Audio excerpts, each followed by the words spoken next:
What time is it? What time is it? This morning to this Drainage District Board of Directors meeting for today, September the 23rd, 2014.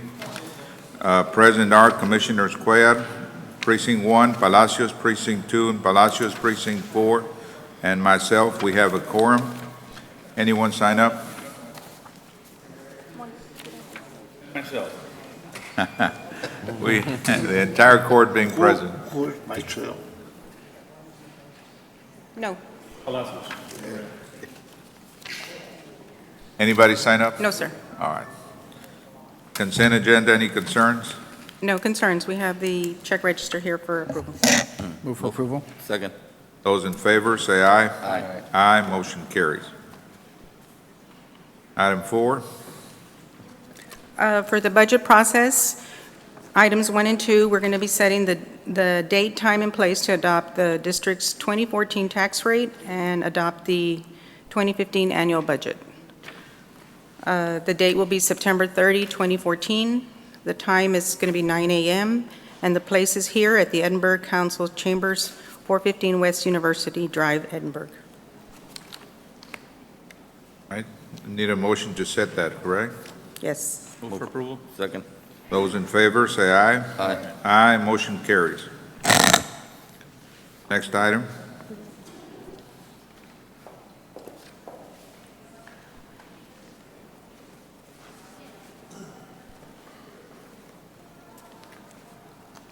Good morning, Darlene Bencourt for Hidalgo County Purchasing Department.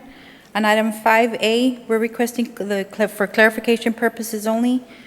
On 9/9/14, Commissioners Court reported that the method of procurement used in the solicitation of a 2006 delinquent tax collection services through an RFQ with P. However, the correct method of solicitation of the engagement of the law firm for the collection of the delinquent ad valorem taxes was an RFP with Q for proposals with qualifications. And this is just a clarification.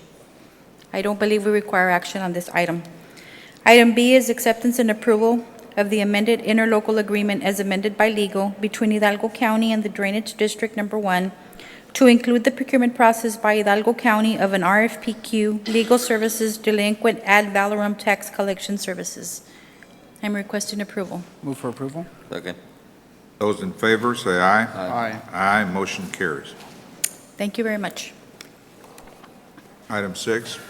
Good morning, Judge, Commissioners. Jaime Salazar with the Drainage District. Morning, sir. Morning.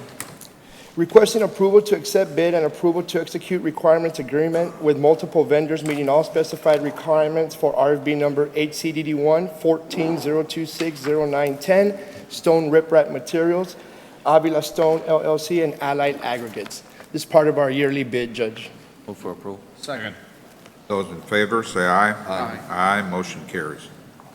Next item, requesting approval to purchase 2 air chiller fans in the amount of $4,455.28 from Alamo Iron Works through the district's membership with Buy Board, contract number 415-12. Move for approval. Those in favor, say aye. Aye. Aye, motion carries. Under the 2013 bond series, requesting approval to reject sole bid received as per project engineer recommendation for RFB number ACDD1 14090806, rehabilitation improvements and repairs for weir number 4 on main floodwater channel in Willacy County. This project came in over budget, Judge. They were going to look at the design, the engineers were, and I'm requesting approval to re-advertise on the next item. Second. Those in favor, say aye. Aye. Aye, motion carries. Requesting approval to advertise for RFB number HCDD1 14030103, rehabilitation improvements and repairs for weir number 4 on main floodwater channel in Willacy County. Move for approval. Those in favor, say aye. Aye. Aye, motion carries. Thank you. Item 7, request approval to issue manual check on the following items after review and audit procedures are completed. For A is application of retainage release in the amount of $36,225.44 from Rojas Construction and Paving for HCDD1 contract number 1400010121, Precinct 2 Rural Drainage Development, Northside Village, Hidden Valley Subdivision Area Drainage Improvements. Move for approval. Second. Those in favor, say aye. Aye. Aye, motion carries. And item B, application number 5, retainage release in the amount of $41,356.50 from Texas Cordia Construction LLC for Hidalgo County Drainage District Number 1, contract number 130300107, Edinburgh, WWTP Fluent Line and Move Crossings. for approval. Second. Those in favor, say aye. Aye. Aye, motion carries. There are no items under closed session. Move to adjourn? Second. Those in favor, say aye. Aye. Aye, motion carries. We got about 10 minutes before we can start our regular meeting. Mike Cunningham.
Good morning.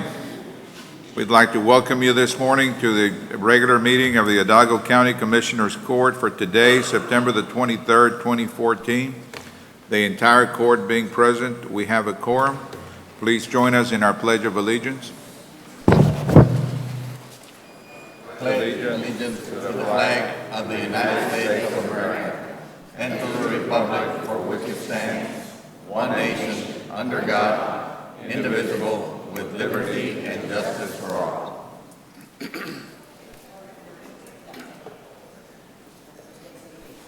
Dear Father in heaven, we thank you for this day. We thank you for the rain that you gave us to refresh the earth.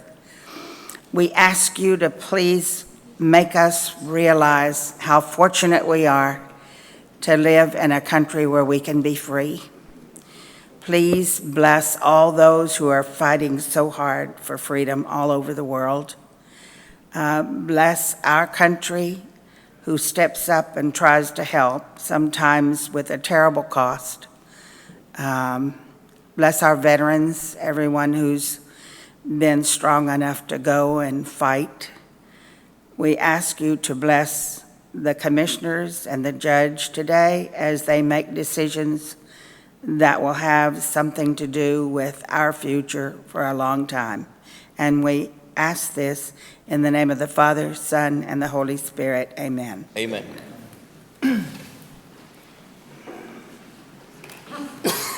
Mr. Eufrasio, any concerns with the consent agenda? Yes, Judge, I would like to ask that a couple of consent agenda items be pulled for discussion. And 3O and 12J. Move for approval, except 3O and 12J. Check. All right, those in favor, say aye. Aye. Aye, motion carries. And Morning, Judge Commissioners. On item 3O, there needs to be a correction. Instead of reading certificates of obligation 2009, it should read sale of assets 1339. So we recommend approval with those changes. Move for approval? Second. Those in favor, say aye. Aye. Aye, motion carries. And item 12J. 12J, Judge, the quote was not attached to the agenda item. I believe the purchasing department submitted a quote.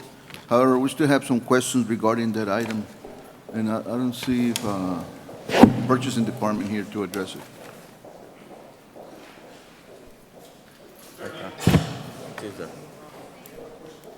I'll let you come.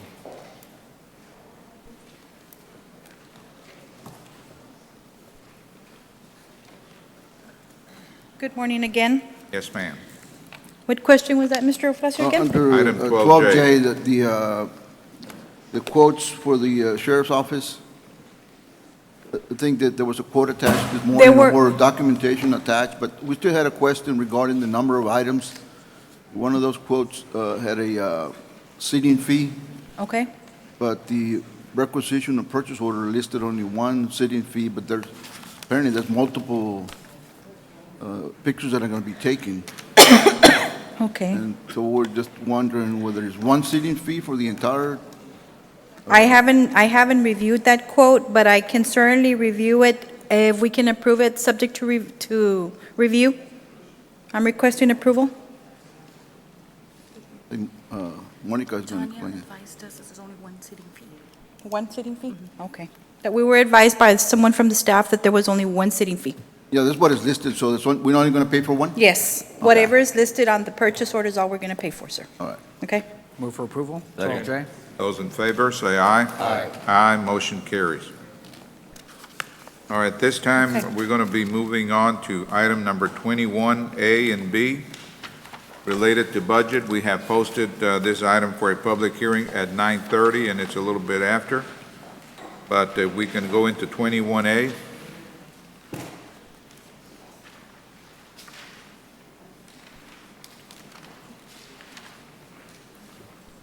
Judge, the item is 21B, is the second public hearing to discuss a proposed tax rate. Basically, Judge, we need to have a second public hearing. We had the first public hearing 2 weeks ago regarding the proposed tax rate of 59 cents. and we just need to open up the second public hearing. Can you talk a little bit about it so that the public can be informed, and that way if they desire to make a statement, they can come up? Yes, Judge, the tax rate that the county is proposing is a tax rate of 59 cents per $100 of valuation. It is the same tax rate that we've had since 2003.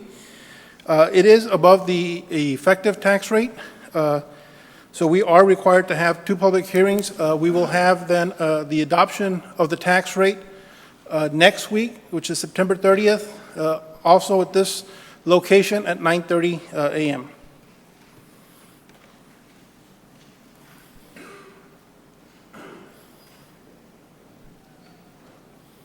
All right, anyone desire to make any comments, one way or the other, on this matter of the proposed budget? Judge, it'll be on the tax rate. Sir? On the tax rate. On the tax rate. All right, we'll close, we had opened the public hearing, we'll now be closing that public hearing. Do you want to cover 21A? Do you want me to cover the other items? Yes, Judge, let me just pass out.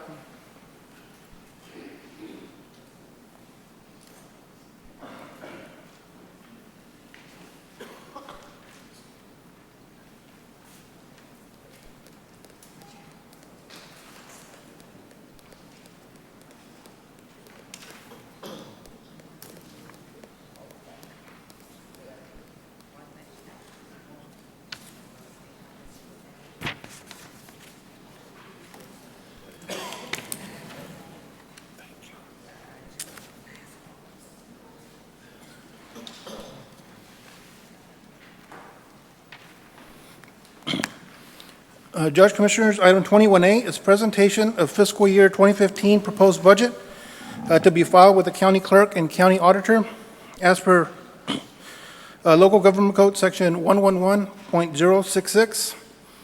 Again, the adoption of the 2015 budget will be held next week, September 30th at 9:30 a.m. here at the Edinburgh City Council Chambers. Judge, we'll be filing the proposed budget with the county clerk and with the auditors later this afternoon, and we will have it available for a public inspection, and it will also be available in the county's website. Basically, the proposed budget for 2015 is going to be $185,235,548, with estimated revenues as certified, as estimated by the county auditor of $176,538,434. Given this proposed budget, we will be requiring to use funds from the general fund balance of $8,697,114. The 2014 estimated fund balance, as estimated by the county auditor, is $33,705,614. Given that appropriation of the fund balance to balance the budget for 2015, the beginning fund balance for 2015 will be $25,008,501, or 13.5% of our operating budget. Judge, again, even though this does fall within our fund balance guidelines of between 10 to 15%, GFOA, General Financial Officers Association, does recommend a fund balance of 2 months, which is roughly about 16.6% of either the revenues or operating expenses. So we still have some work to do as far as increasing our fund balance to that level. We believe that this budget will serve the county and be able to address the needs that we will have for 2015. Judge, Commissioners, I do want to make one notation with respect to what the budget that's going to be filed today. We are still working. I know that there's been some conversations from my office with you all. We're still working on the issue with the Public Defender's Office because of what occurred last year. While that's not included right now, or there's been some discussions, there's been some analytical work done behind that issue with respect to the public defenders. Any adjustments, I would have to come back, or we would have to come back next week and make a disclosure as to one way or the other what we did with public defenders and that request that we've been dealing with as of late. I just want to make that one little notation. It is not in the budget that will be filed today, so any adjustments would be made next week. Thank you. So what are you saying basically, Vale, that the indigent defense or the public defender's office? Public defender. Public defenders. Okay. Public defenders. So indigent defense, was it fully funded? No, Mr. Yes. Fraser. Yes, Let okay. me ask. Yes. Well, you know what? Let me answer that, please. The issue, I just brought up that there is an issue that we've been dealing with the Public Defender's Office, that particular issue that has nothing to do with the funding for that office. It's a separate issue. It is not inclusive in this budget, in the proposed budget. Any adjustments with respect to that issue at hand will be included next week. But I assure you that the Public Defender's Office is funded adequately. Can I ask him a question, Valde? Sure. Okay. Sergio, indigent defense. Yes, sir. Was it fully funded? Last year, it was short funded, and then we have to come back, or you have come back and fund it some more. This year, yeah, this year we Not did, this year. we did short fund the budget for indigent defense. We have been performing salary sweeps, the lab salaries, we are going and sweeping them and putting them into indigent defense. Again, for next year, we budgeted at a level that we think would be adequate to cover the full year. Again, it's not a set rate that we need to budget. It does fluctuate depending on the number of cases that are filed. Based on historical data, we are budgeting at a level that we feel would fund the entire year. So yes, for indigent defense, for child welfare cases and other public defense, we are funding at what we feel is 100% of the So it was not short funded like last year? correct. It is not short funded. Okay. Do you want to discuss a little bit about how we're going to meet and finance that $8,697,000? Yes, Judge, Commissioners, we do have a financing plan to cover that shortfall, or at least a majority of that shortfall. Again, court did approve the sanitation permit, the $25 quarterly fee for use of our citizen collection stations. We're estimating that we'll generate at least $2 million off of that initiative. We're also, right now, working with our broker that we've contracted with for sale of county assets. We feel that we should be able to sell at least $500,000 worth of assets that should come back. Those revenues should come back to the general fund. We're also looking at executing a contract for third-party collection of our delinquent fines and fees. Again, we had that contract previously. We did not utilize it. But we are looking at redoing the RFQ. We'll be working with purchasing to get that presented to the court before the end of the year, and hopefully have a contract executed by the beginning of next year. We are estimating that revenues based on that collection conservatively should generate at least $2 million. And then again, since we aren't short budgeting any of the items that we have in our budget, any lapsed salaries would be able to be utilized to cover this deficit. We're estimating that we would utilize at least $2 million worth of lapsed salaries to come back and be able to replenish the general fund balance. And then also, at the end of the year, we always have operating expenses that are budgeted that are not expensed, and also revenue that's estimated by the county auditor that comes in above the estimates. We're estimating $1 million for expenditures to lapse and at least $1 million of additional revenue. So we are anticipating that we should generate at least $8.5 million of additional revenue or cost savings to be able to bridge that gap of our fund balance. So right now we're projecting a $197,000 shortfall for the end of that fiscal year. So in other words, our 25 million will become 33 by the end of the It'll year? come back to 33, yes. Best case scenario will probably be 35. 35, 36. Usually, the revenues usually do come in a little bit more. However, we are being conservative since we don't want to be too aggressive as far as on our projections and be off. So we are being very conservative. So yes, at least 33, anywhere between 33 to 35 million for next year. And we didn't underfund a series of accounts as we did last year. Correct. Not at all. Perfect. Sergio, what was the number you mentioned, the estimated fund balance you were saying at the end of- 33? 33 what? Yes. I believe you estimated 34 million, a little bit over 34 million. However, we did appropriate close to 900,000 of the new source revenue, so we did reduce that to 33.7. So what was that, the exact amount? 'Cause you read a number. 33 million excuse me? You read a specific amount, it was 33 million? $33,705,614. Thank you. All right, and we're going to be adopting our budget for the record. It will be on September 30th, 2014, at 9:30 a.m. here in this Edinburgh Council Chambers, next week. And Yes. Be sure they have the motion that we're supposed to read, no? Yes. Sergio, and I should expect a budget, what time or when? By around 3 o'clock this This afternoon. afternoon? Yeah, Yes. thank you. And it should be online by tomorrow morning. Again, Judge, not necessarily for the budget, but for the tax rate for next week, we will need at least 4 members of the court being present to be able to levy that tax rate. So just notice to the court that we will need at least 4 members present next Just be week. sure and bring that, the way the item's supposed to read, The motion for Yeah. the approval? Yes, we Yes, will. go ahead and bring it in where one of the commissioners can read it out. All right.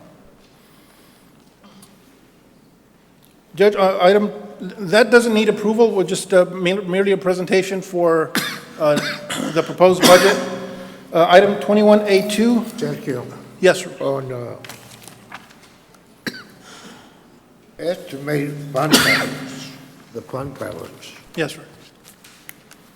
projected at 25 million.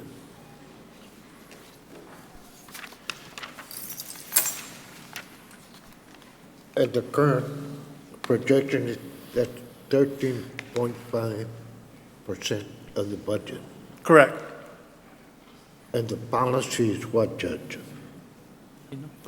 15%? The policy is, the county policy is maintain a fund balance of anywhere between 10 to 15%. That is our county policy. So we are within our policy. Within that range, yes. Yes.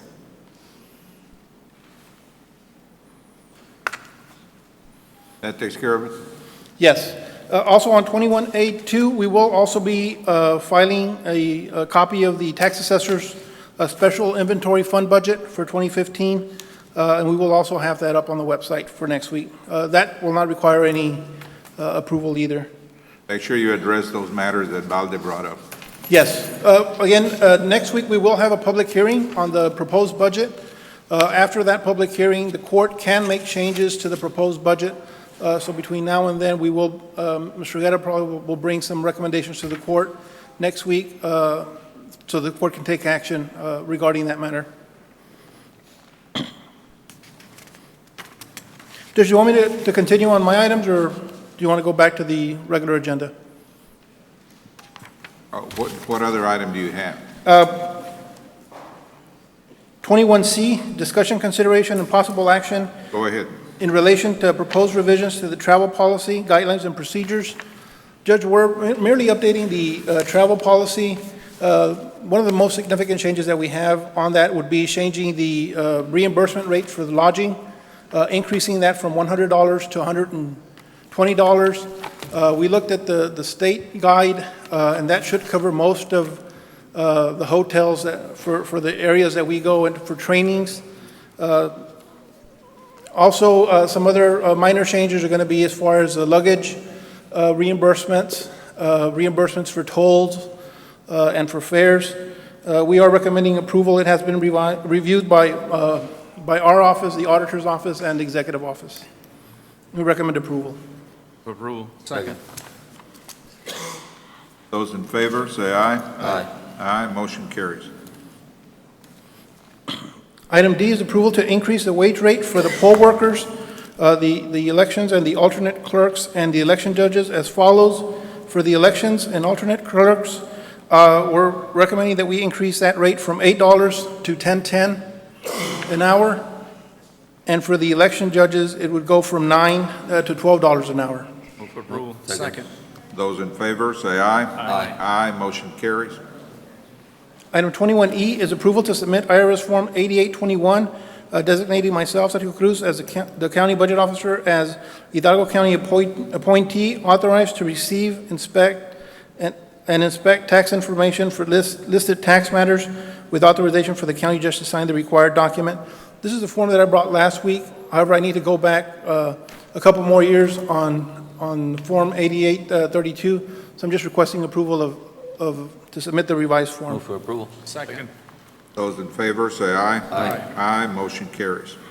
Approval 21F1 is approval to deobligate the cash match from the Health Department grant for fiscal year 2015, Fund 1293, and appropriate that into the countywide administration fund in the amount of $50,000. Approval. Second. Those in favor, say aye. Aye. Aye, motion carries. And 21F2 is approval of 2014 appropriation of funds from the Road and Bridge unreserved fund balance for the Precinct 3 Maintenance Fund, Program 005, in the amount of $26,746.70. Move for approval. Those in favor, say aye. Aye. Aye, motion carries. Thank you, Judge, Commissioners. Thank you, sir. At this time, we're going to proceed to item number 10A and B.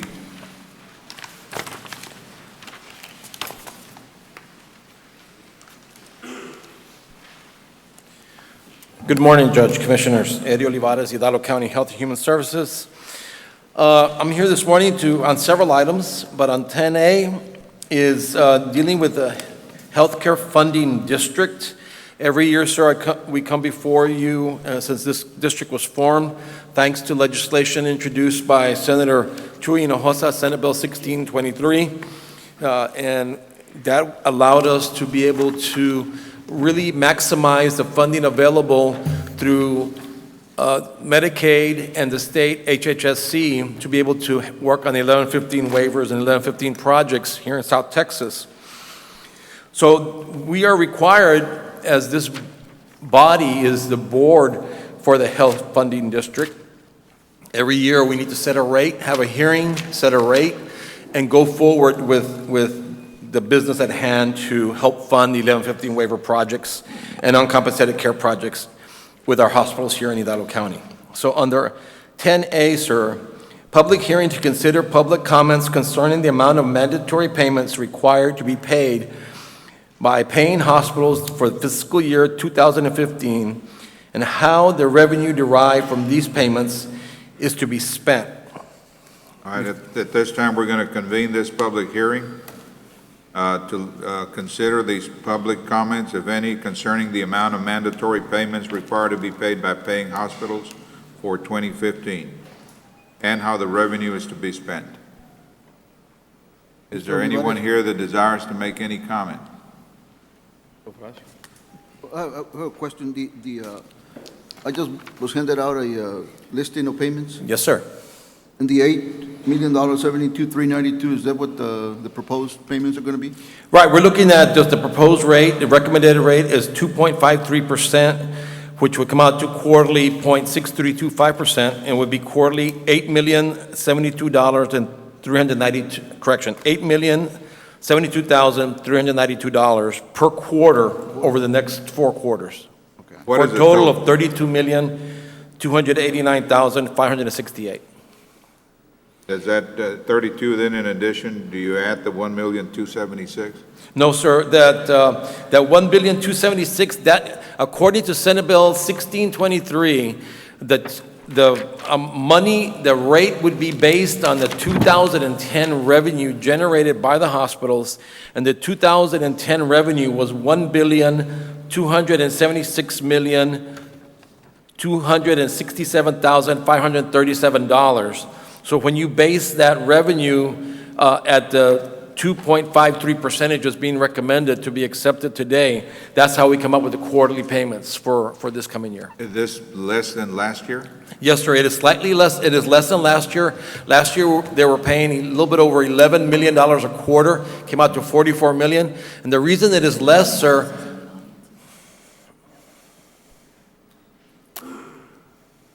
is because last year, the way the state funds the matching amount, their timeline was changed, and so there was money that was collected and sent to the state, and it's held in reserve there. So there's a revenue or a reserve at the state level that they have not invested to multiply. So for us to catch up with it, what we're going to have to do is allow that money to be used first and then this money collected. So that's why the collection rate wasn't at the same level, is because there were still monies available at the state. Now, that is controlled by the state and the feds. That has not control here locally at all. Mr. Olivares, but we also have monies in the county that has been collected from the hospitals, right? Correct. I have not certified it and has not been transferred over to the state. So they have monies over there and we have monies here? And we need to, that's part of the whole process where it all, because there's a capitation on what they could do, so we have to make sure that we time it right. So that's why it's real important that we do that. That's why these figures are less this year, is not because, it's because of the way the distribution of funding and the way the federal government and the state government have worked this out, sir. All right, go ahead, sir. Next item.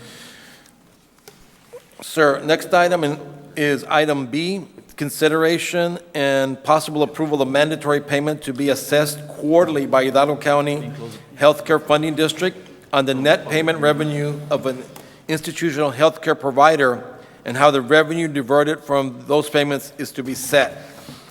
Based on the 2010 revenue, sir, at $1,276,267,537, at the recommended rate of 2.53%, we're looking at a quarterly payment of $8,072,392 each quarter for a total over a four-quarter period of $32,289,568.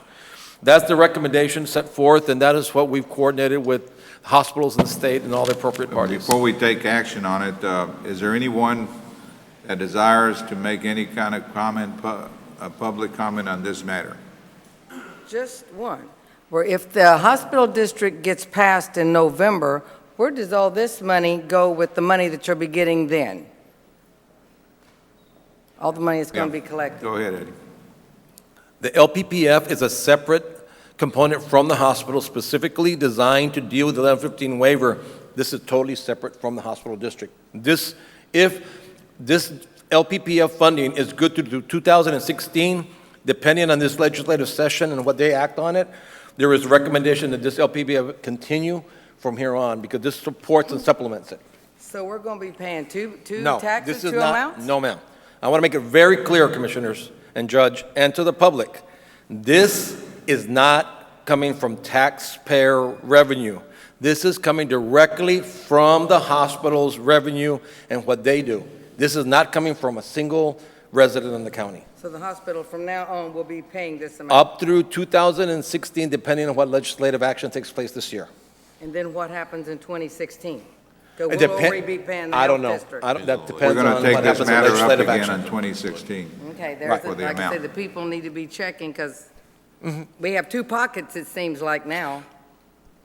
One- Health district and then whatever. And the reality, if this hadn't But, Ms. happened, McClarity, this has nothing to do with the county taxpayer, other than the hospitals themselves. Well, until 2016, because then he said he didn't know No, what was no, going in to happen. 2016, this issue will still involve only the hospitals. right. The hospital district is the one that will involve the taxpayer. Okay, maybe, because he said the legislation could make a difference. Well, because the legislation, this law is in effect in 2016. This legislative session, they could extend that law to continue for years to come. So, but that would be based on the hospital revenue, not on residents. All right, anyone else desire to make any comments? If not, we'll now close the public hearing and proceed to that item B, 10AB. And the mandatory payments that we're talking about are the $8,072,392 per quarter.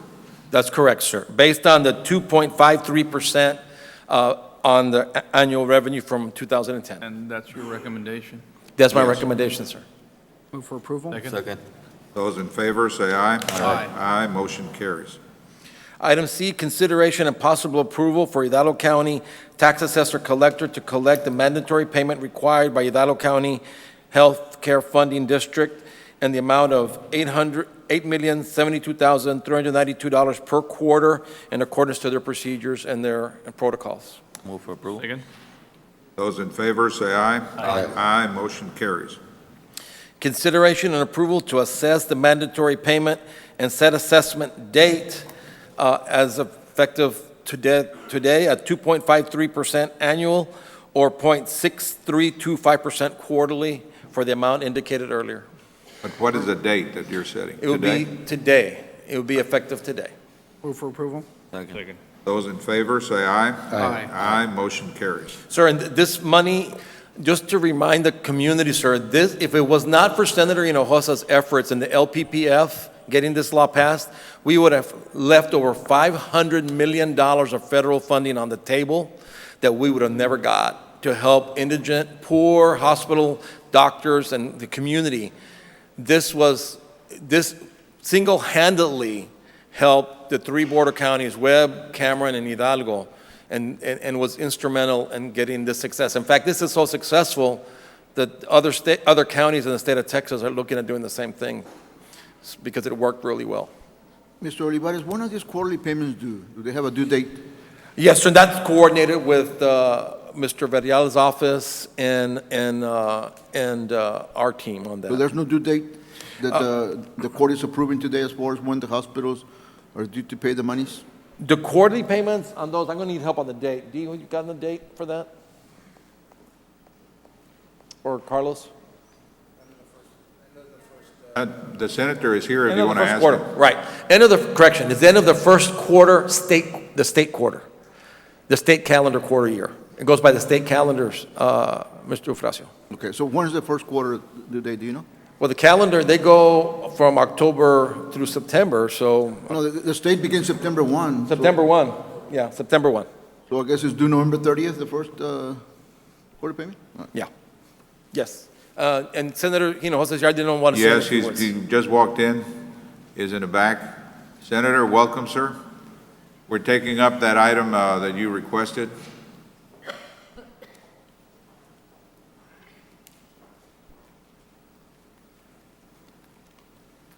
By waiting a little while, you gave Eddie an opportunity to brag on your efforts.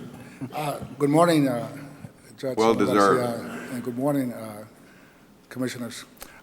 Judge, as you well know, we have a number of programs that the federal government sponsors that usually will match local dollars, to leverage local dollars to extend our responsibility for indigent health care that the state and the county has. And I know that the budget is tight for the county and for us in trying to leverage and not leave any dollars on the table.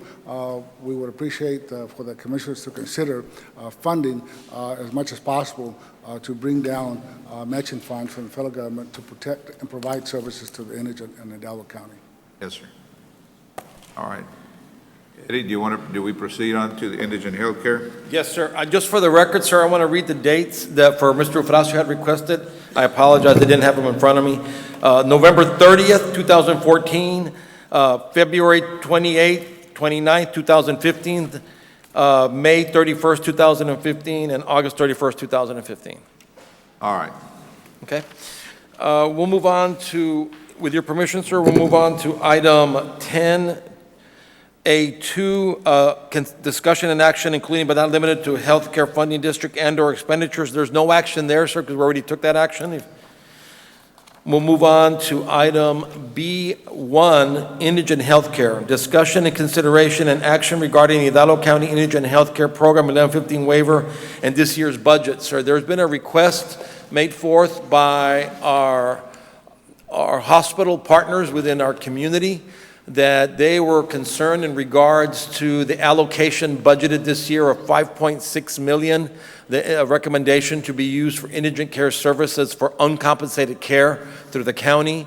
And they have made a request to come forth and look at having that figure augmented and increased. And I know that there was a series of meetings and discussions regarding this, but the main focus are they're requesting an amount of $7 million versus $5.6 million. I could have Mr. Zaffarini come and explain the direction and the indication of why they want to look at that figure. Mr. Zaffarini? Okay. I know we have representatives of some of the hospitals present. And at this time, though, before you proceed, Carlos, Mr. Seferini, Erica, would you mind passing out that information that I asked you to prepare?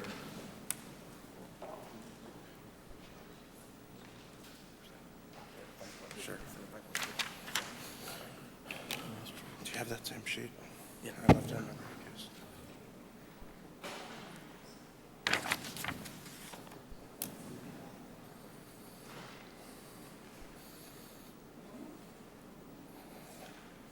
Thank you. Oh, all right, sir. Go ahead, Carlos. Good morning, Judge. My name is Carlos Zafirini. I'm here representing Hidalgo County Clinical Services. Thank you very much for hearing us out. Mr. Crane, always good to see you as well, and Mr. Guerra. Before I really get started into this, I want to expand on what Eddie said regarding Senator Hinojosa's work.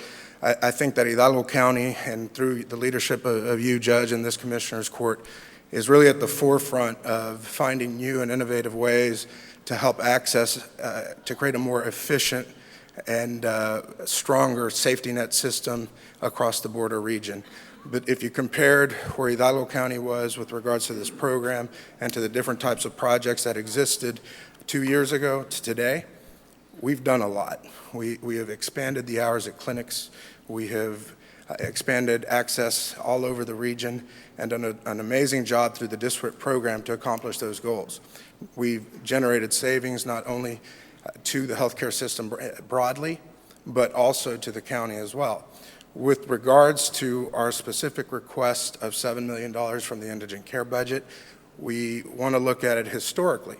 When the project started in 2006, Hidalgo County was funding at about $10 million. The economic crisis hit and we had some challenges, and we looked to be part of the solution and said, look, we understand that you all have a difficult situation. Let's reduce this, and we worked with you, Judge. Would you pick up the mic just a little bit? Thank you. Is that better? Yes. And it went down to $8 million last year, and we could live with that, and we know that there's still challenges. Now, we don't want to look at this whole program in a vacuum and pretend that the LPPF doesn't exist, and we need to find a point where the hospitals can continue to work with the county to enhance and build a stronger safety net through the indigent care program. We would request this year's funding to be $7 million for the indigent care budget, which would be a savings of an additional $1 million from last year's $8 million budget. Actually, I think because of some accounting issues, it was $9 million, and now we're going down to $7 million. Judge, obviously, that's at your discretion. It was $9 million because we made up $1 million from the prior year. Yes, sir. Yes, sir.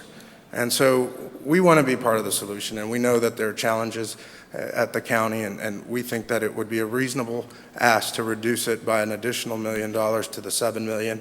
And if that's something that the county can live with and continue to in all its other projects, we would ask for your support. All right, sir. Well, last year, the actual expenditures, as you pointed out, for indigent care were $10,066,315.81. That covered payment to hospitals, doctors, pharmacists, et cetera. At our last meeting, we proposed that this year, instead of it being 8 or 9 million, that it be 5.6 million, because that would generate, under that multiplier of 1.38, that would generate an additional 7,728,000 for a total of 13,328,000. And doing the math, you would come out ahead about 3 million, almost 3 million. And at 7, which is what you're requesting, under that same multiplier, there would be matching funds of 9,660,000 for a total of 16.660, which makes it, you would come out ahead about almost 6 million. And I know we've been going back and forth, and we're trying to weigh the needs for hospitals to be compensated for uncompensated medical care because of our indigent population, which we all realize is very substantial because we have such an extraordinarily high number of indigents living within our county community. But at the same time, we're trying to balance it out with the needs of our taxpayers that are having to fund all these efforts. And while we realize this is a mandate from the state, when it's an unfunded mandate, still, we wanted to get some relief now that the state is proposing through the federal government, through the state, is proposing these additional funds where the hospitals are going to get additional compensation, that some benefit be derived to the county taxpayer, and that's why we were proposing the 5.6 million, because that would in effect cover the whole 10 million, 66,000, and plus almost 3 million more. And we felt it was fair at the time, and I know we've gone back and forth and back and forth. And I suggested that we bring it to the county commissioners court so that we can all, a majority of us or all of us, come back and make a decision at this time so that we can finalize our budget, which we have to adopt next week. So if there's any questions on the part of any of the commissioners, well, now would be the time. Judge, we know times are hard, so $7 million is out of the question here. I guess we can work with $6 million. That'll generate about $14.28 million with a multiplier. Correct. That'll be my motion. Second. All right, because that will give you almost an additional 4 million. Yeah. Are there any comments, any questions? Just a comment. Obviously, the hospital district and all the hospitals have done an impeccable job on servicing our indigent healthcare. As we've gone the last few years, we've tried to be as optimistic as we can to solve some of the internal issues we have with the county and assuring that we don't tap into our reserves. But for the most part, there is light at the end of the tunnel. We haven't given our employees any cost of living whatsoever in years now. So there's a lot of, we're still going through a lot of the burdens. But I'm optimistic to know that soon the tides will turn and it should be a lot better.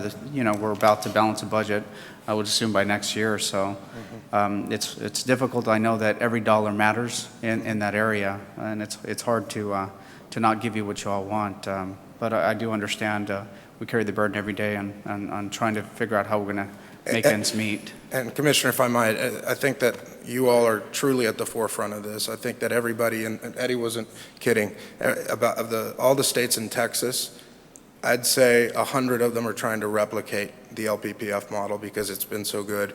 We work in multiple states, and they're doing the same in Arizona, in Pennsylvania, and New Jersey, and multiple other locations. So this is part of the solution. Now, we wish we had enough funding, and we don't. But this is part of the solution to make this work, and I'm grateful, and we are grateful for everything that you all have done to make this work out in such a positive way. And the taxpayer has benefited, and the safety net has because of your leadership. All right, well, thank you. Mr. Flores, Yes, sir. would you consider amending your motion and substituting the 6.250, The next one. the next? And the reason being, Commissioner? Well, the hospitals have done a tremendous job in working with indigent healthcare. And if we could take advantage of generating more money for the effort that they put out, I think it's worth it. And simply what I'm asking is, would you consider amending your motion? My only question here, Commissioner, is last year it cost us $10.6 million, more or less, in actual cost. And we generated $13.32 million. What happened to those $3 million? Who kept them? They were the hospitals. The hospital kept them? Last year we came up with 9 million. That generated about 22.5 million.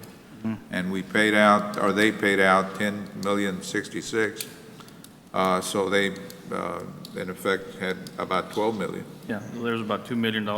Right. And if I might, I'd like to address that question.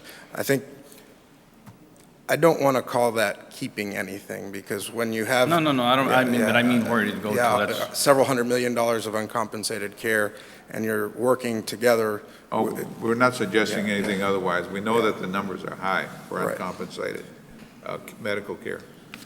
You know, we want to be part of the solution.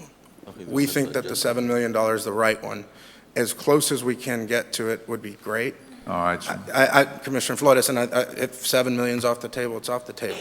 6.25 would be much greater. Obviously, 6.5 would be something that we could very much live with. Let me take a vote on the motion and a second that's been made. Judge, Yes, sir.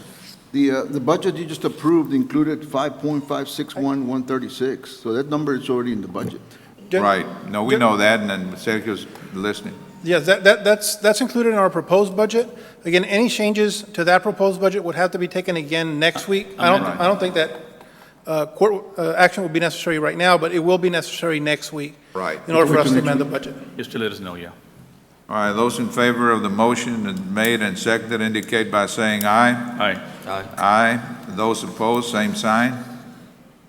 What was it that you approved, Judge? Motion carries unanimously. 6? Okay. Thank you, Mr. Thank you Severino. very much. Senator, thank you very much for your effort, sir. Judge, Commissioner, any other questions? Yes. Any other questions? Any other questions, Judge, Commissioners? I don't have any commissioners. Any questions? Thank you very much, sir. Have a good day. Thank you, Eddie.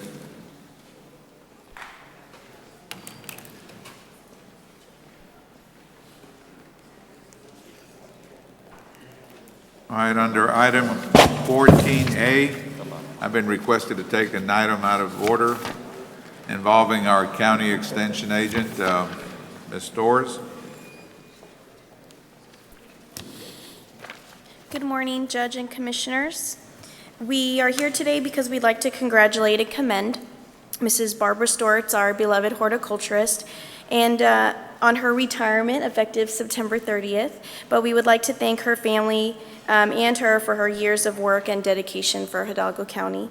Ms. Stortz has worked for 16 years in the county, 19 with Texas A&M University. She's provided numerous horticultural programs for growers, home gardeners, and teachers in the county. She has certified over 12,000 students in the Junior Master Gardener program through her teacher trainings and has been recognized nationally by USDA and the National Ag Agents Association for her Grow and Growers program, which resulted in the Farmers Market in McAllen. She's also recognized by the Dell Foundation as a Texas Health Champion for her work with children's nutrition. And I would like to introduce Norma Linda Sanchez. She is an organic wine grape grower and master gardener, to say a few words about Ms. Barbara Stortz. Thank you. Good morning, Council. Good morning, ma'am. I'm originally from Granjeno, and I met Ms. Stortz in 2007 when I joined the Master Gardener program. And from there, she's created many programs, community programs. One of them was the Growing Growers, which she still has today. And along with that, she started the children's, what was it? The Junior Master Gardener program, but we had a summer program for the barrio children from that area. And we were really active that down the line, we got nominated from Texas A&M with the Borlaug Institute to take the Junior Master Gardener program into Latin American country, and that was the crossover. It was history for the university, and Mrs. Stortz and myself, we got recognitions for that, which today I have nephews that are attending the university, and they see that, they say, the Valley made history here in this university, Mrs. Stortz and myself. And I started as a master gardener, but then I ended up being a professional commercial grower. My vineyard is in Monte Cristo, 10 mile, FM 1015 and mile 20 north.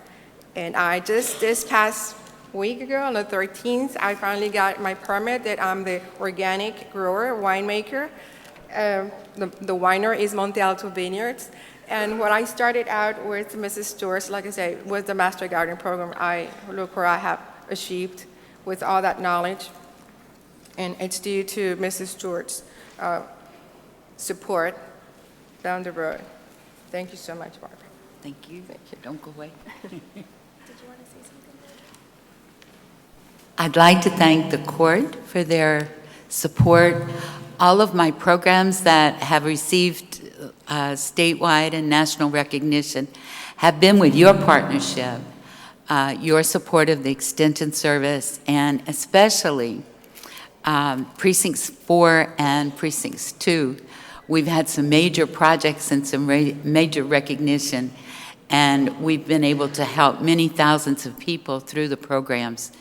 And I'm just grateful that the people of Hidalgo County accepted me, and that we are going to be remaining here in Hidalgo County, and I look forward to continuing to serve in other kinds of ways. Thank you.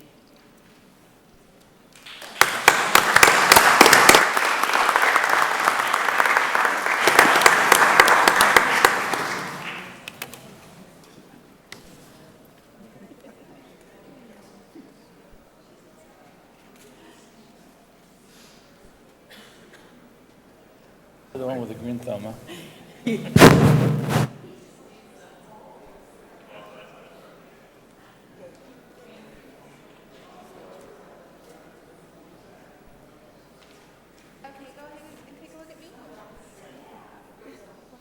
I'm not retiring. Ready? 1, 2, 3.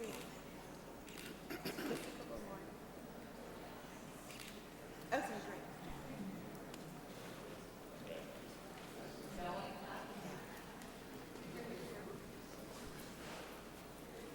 If you'll have us.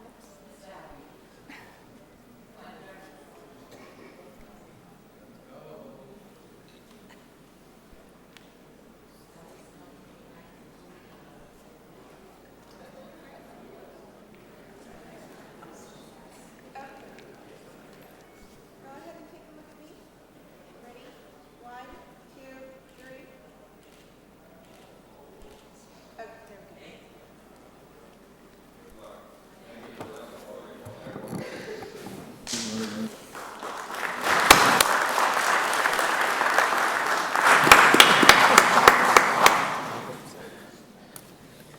All right, let's move on to item number 6C. Okay, Judge, we have approval of proclamation declaring September as National Childhood Cancer Awareness Month. We have Dr. Juan Carlos Bernini and staff present for the proclamation.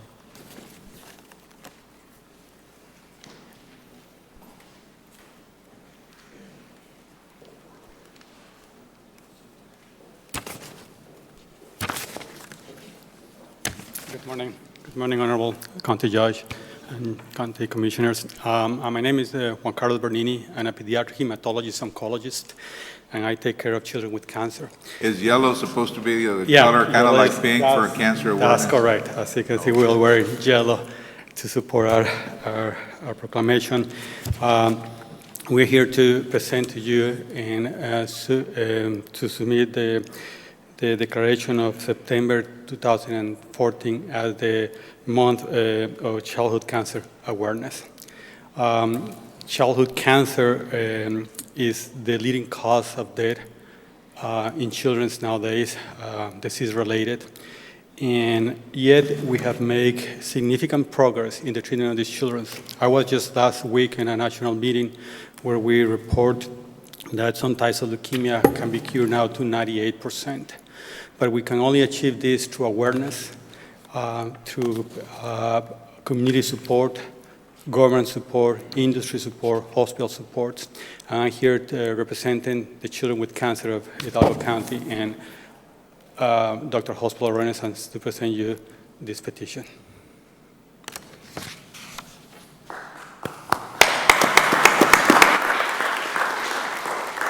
Do you have the proclamation? It's right here. Okay. So moved, Judge. Second. Those in favor, say aye. Aye. Aye, motion carries.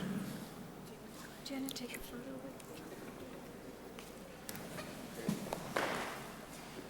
with Let me see if it's been signed, Doctor.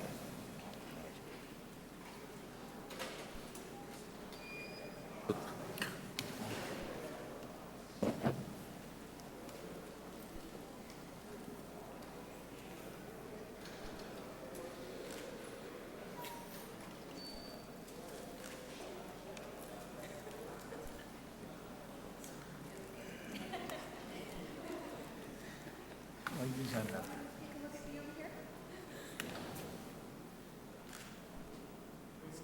ready? 1, 2,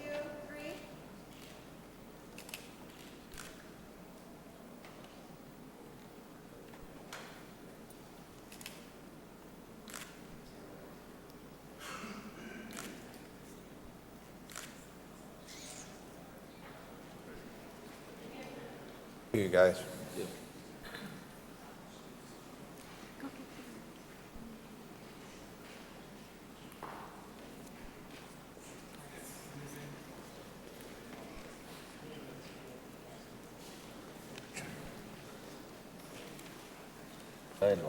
All right, under 6A,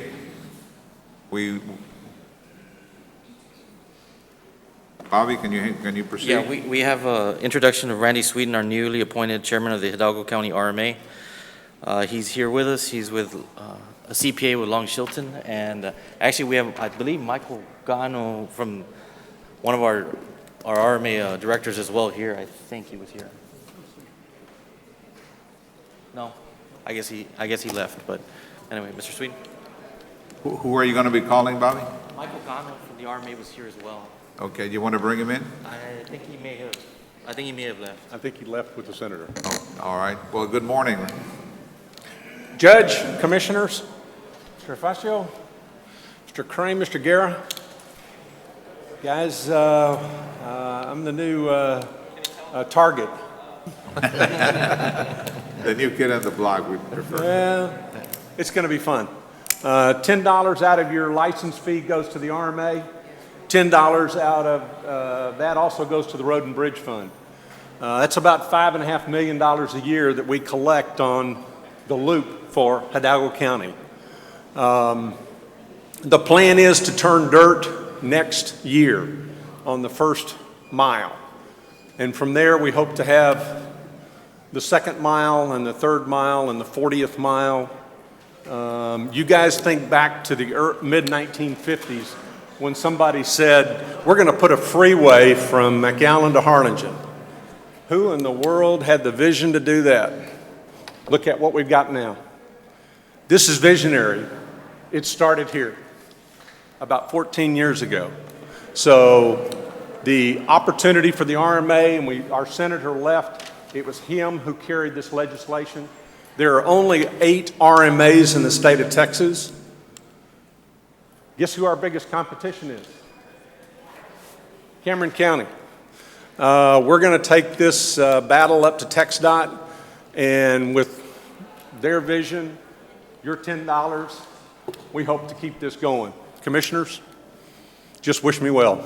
Good luck. All right. Good luck. Welcome on board. Thank you. Thank you for accepting the challenge.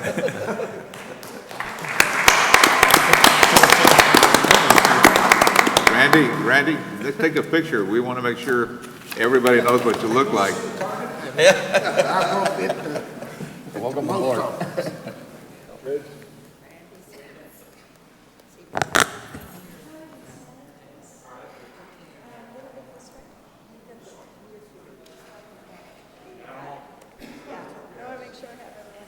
Okay, when I say 3, 1, 2, 3. And then. Thank you again. And this time.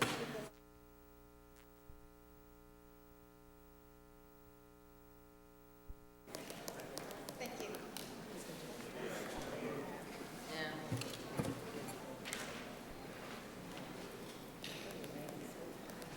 All right, we're going to proceed now with our agenda.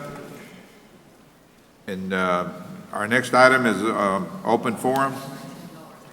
First presenter is Fern McClarity.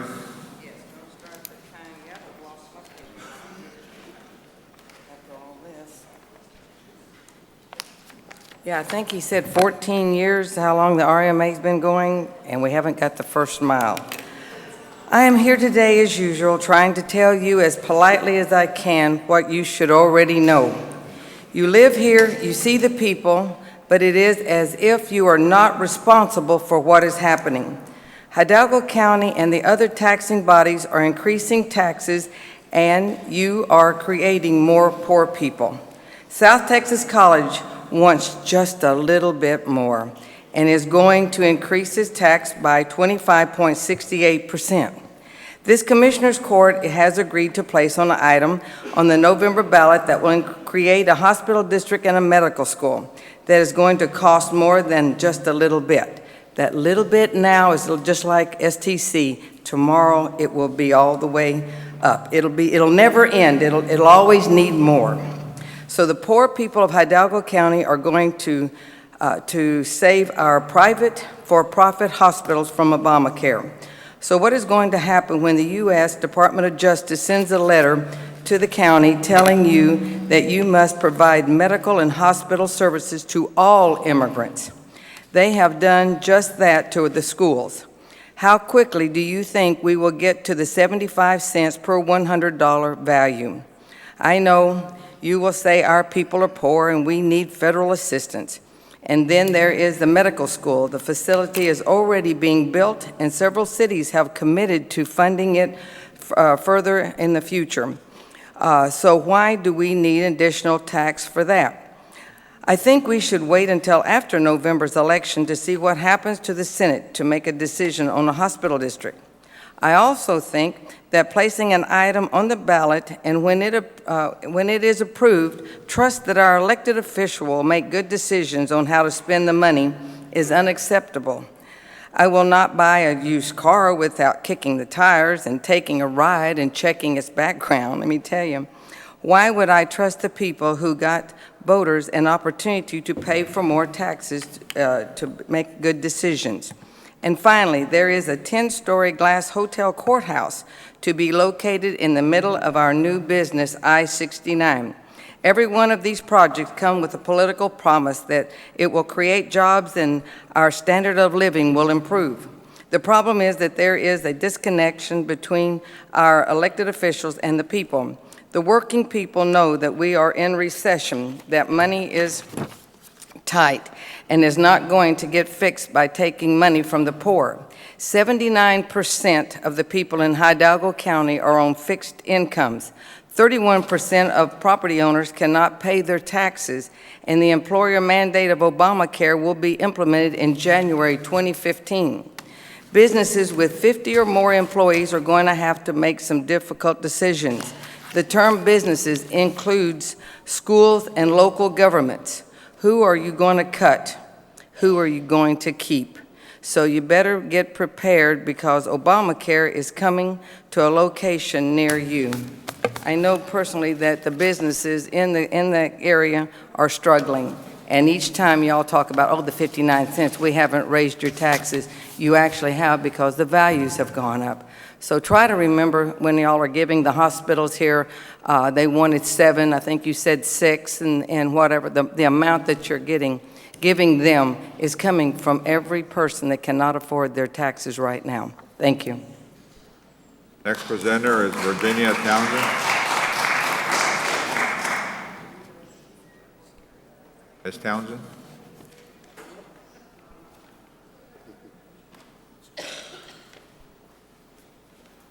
Good morning. Good morning.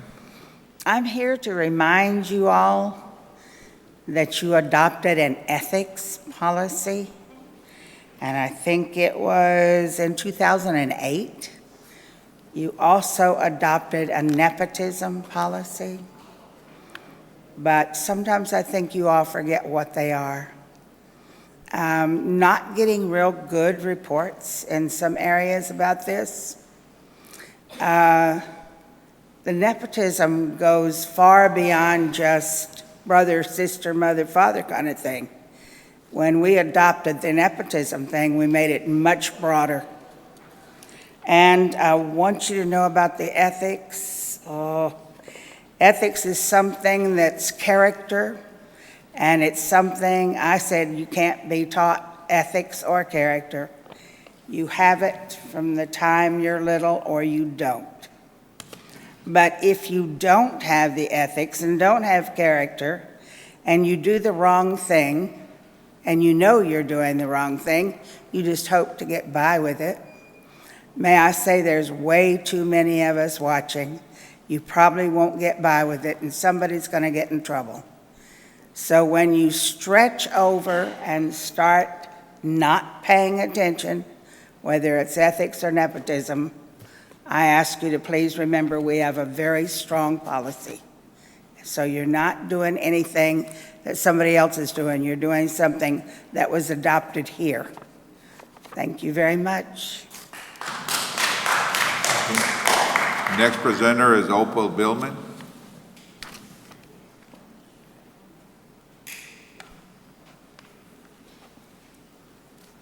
Good morning. My name is Opal Billman. I attend these county commissioners' meetings and take 5 minutes of your time because, as a result of a lawsuit for divorce, I have been held in police-enforced false imprisonment for 18 years in Hidalgo County. The issue is about almost 80 acres of land with capital improvements which include a lake we dredged and the mineral rights owned by the estate of Joe Billman and me. Compliance with the law releases our community property and me from the control of the court. There can be only one community property. Community property is all property earned by two people during their marriage. The 275th District Court determined our community property was excess land, had no value, and could not be divided. And it was not. Our community property was kept intact.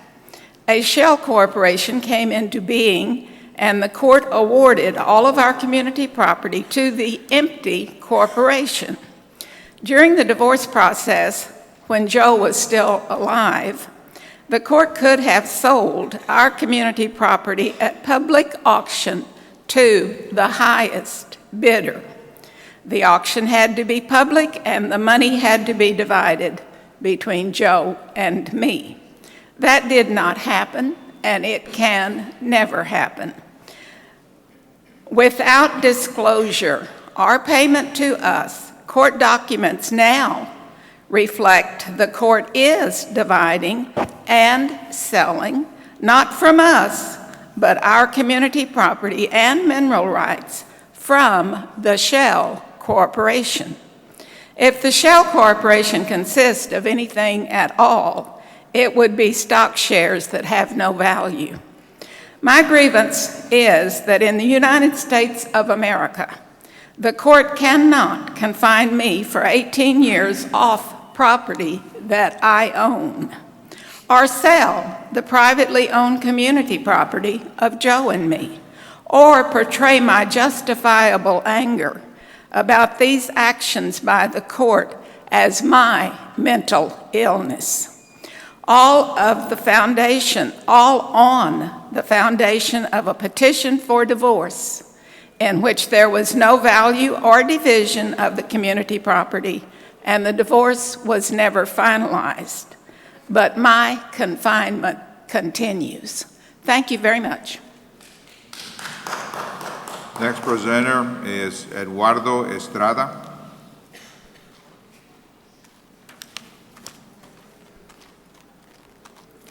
Good morning. My name is, my name is Edward Estrada. I will be voting no on any tax increase for funding the proposed hospital district. One way to offset a tax increase would be to sufficiently collect the collectibles that Commissioner Palacios acknowledges is a concern. Because not collecting the $38 to $40 million owed to the county by tax deadbeats is untenable in the long run, as Judge Garcia himself has acknowledged. Back taxes, if collected, could approximate 22 to 24% of the county's annual budget. Are you aware that requests for assistance at the food bank jumped 60% from 2012 to 2014? I know this message doesn't resonate with you because you do not have that need. These are the same people you are taxing. The $25 trash collection fee set to go into effect on January the 1st will be circumvented by people dumping their trash along the county roads. If you don't believe me, take a drive along Alberta or Cesar Chavez. Your county crews can substantiate my statement.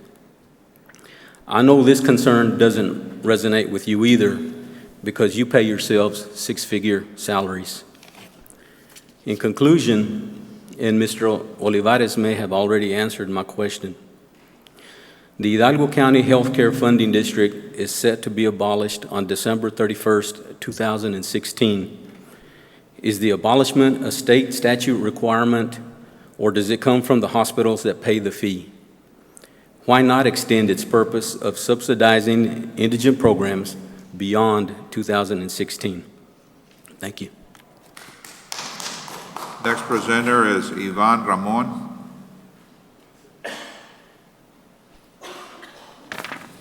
Good morning, Judge. Good morning, Commissioners. Yvonne Ramon, Elections Administrator.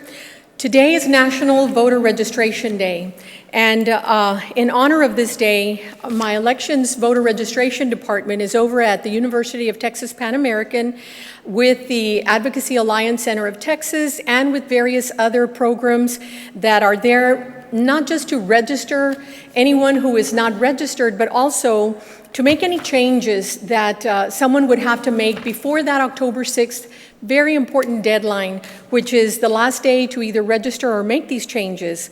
Also, the Department of Public Safety, in conjunction with the Secretary of State's office, is also there to offer the election identification certificate to any voter or anyone who is registering that does not have one of the 7 acceptable forms of ID. So anyone who is listening, or if you know of anyone who does not have an acceptable form of ID, now is the time to go to the UT Pan American to sign up for one of these forms of the free form of ID, which is the EIC. They will also be at STC tomorrow between the hours of 8 and 5 to offer this free identification certificate. We are at a record high of registered voters. We are over 318,453 registered voters as of yesterday. That is record high before a gubernatorial. In 2012, we were at 307,000 registered voters before a presidential, and we have topped that. And the deadline is still not here. So we are really showing the community that we are registering voters. We've got not just the nonpartisan, but the partisan community really out there registering people, but that is not enough. We need people to go out there and vote. So let's encourage everyone to get out there and show our community that we are not just registering, but we're doing our honor of going out there to vote. I wanted to show everyone that there are various forms of applications for ballot by mail that are being distributed. And I want you to know, in case anyone asks you, no application is ever rejected. There are different parties, state parties, that are putting out different applications for ballot by mail. And as long as the person is registered and as long as it is filled out correctly and signed, no application for ballot by mail is ever rejected. So if anyone ever tells you or asks you why their application was rejected, ask them to please call my office and we will let them know. Of course, they will receive notification. But it's important also to note that our legislators in 2013 passed a law that an application for ballot by mail became an annual application. So at the beginning of the year, if they checked annual, and if they have not voted by personal appearance, it is still ongoing, as long as they did not vote by person, because if they voted by person, then it nulled it. It became void, and they have to apply again. The deadline for us to receive this application, though, if it is sent, it is Friday, October 24th, and it must be received in my office, not postmarked. So for application for ballot by mail, to be received in the office is Friday, October 24th. And remember, no form of application is ever rejected. Every form of for application for ballot by mail is accepted. It's only rejected if they are not registered or if it is not filled out correctly or if it is not signed. Thank you. Next presenter is Ramiro Trevino.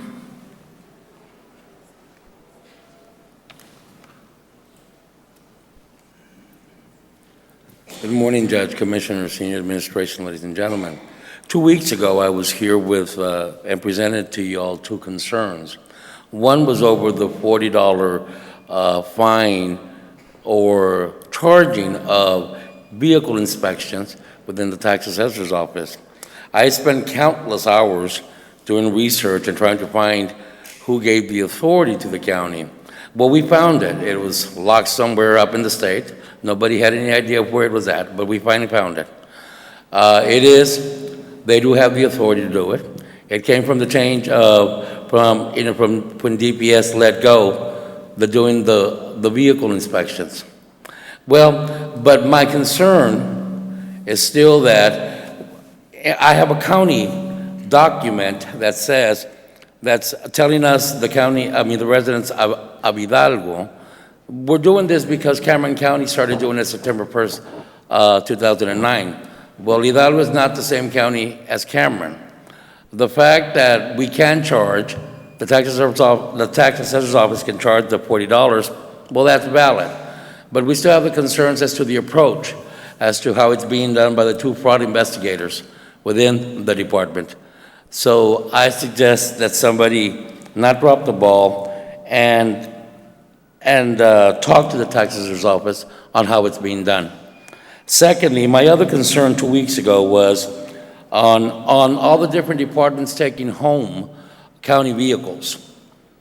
That would alleviate a lot of the problems we have with monies if we would cut back on allowing that to happen. Within the fraud department of the tax assessor's office, there's 3 vehicles that are taken home on a daily basis. One of them can be found at the City of Hidalgo Municipal Building after 10 o'clock because one of the fraud investigators happens to be an elected official.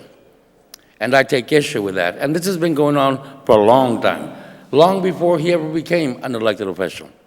So those are the things that I believe we need to look at to be able to cut short and save the county some money. Thank you.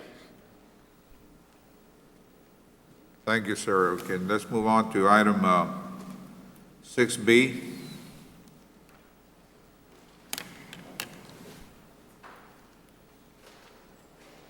Good morning, Judge and Commissioners. On the agenda today is a proclamation declaring September 25th, which is this Thursday, as National Day of Remembrance for Murder Victims, thereby joining the U.S. Senate, the U.S. House of Representatives, and other elected bodies across the country in this remembrance. This proclamation honors the memory of the victims and recognizes the long-term pain, trauma, grief of their surviving loved ones. And here to accept the proclamation for the residents of Hidalgo County is Robert Garcia. Robert? He's president of the Rio Grande Valley Families and Friends of Murdered Children and the local contact for the National Parents of Murdered Children. Judge, Commissioners, citizens of Hidalgo, I'm a survivor of homicide. My brother was murdered on September the 13th of 2011. And forever changed my family has. And I represent as a contact person for National. During the course of 2011, I sought out help. Welcome to your first panic attack. Welcome to your first anxiety. I was the 3rd person that responded to the crime scene. This is no CSI. It is a truth aspect once your loved one of sudden death, and the violent nature of the death is different than your death by natural causes or illness.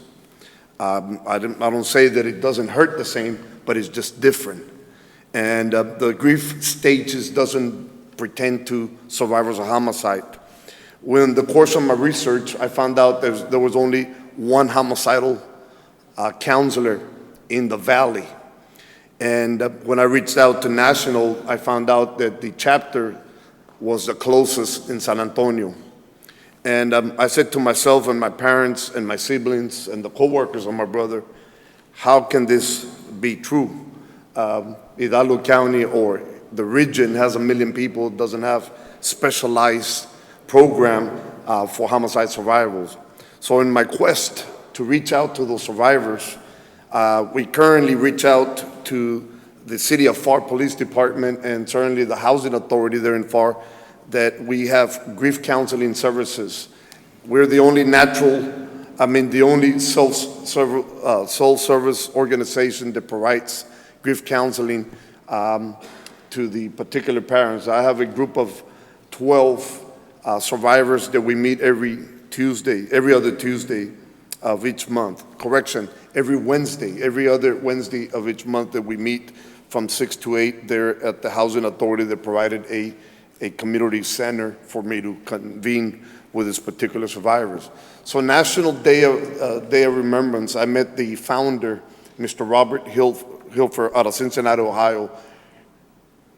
Her daughter was murdered on September the 25th, and that's how the day, the 25th of September was created.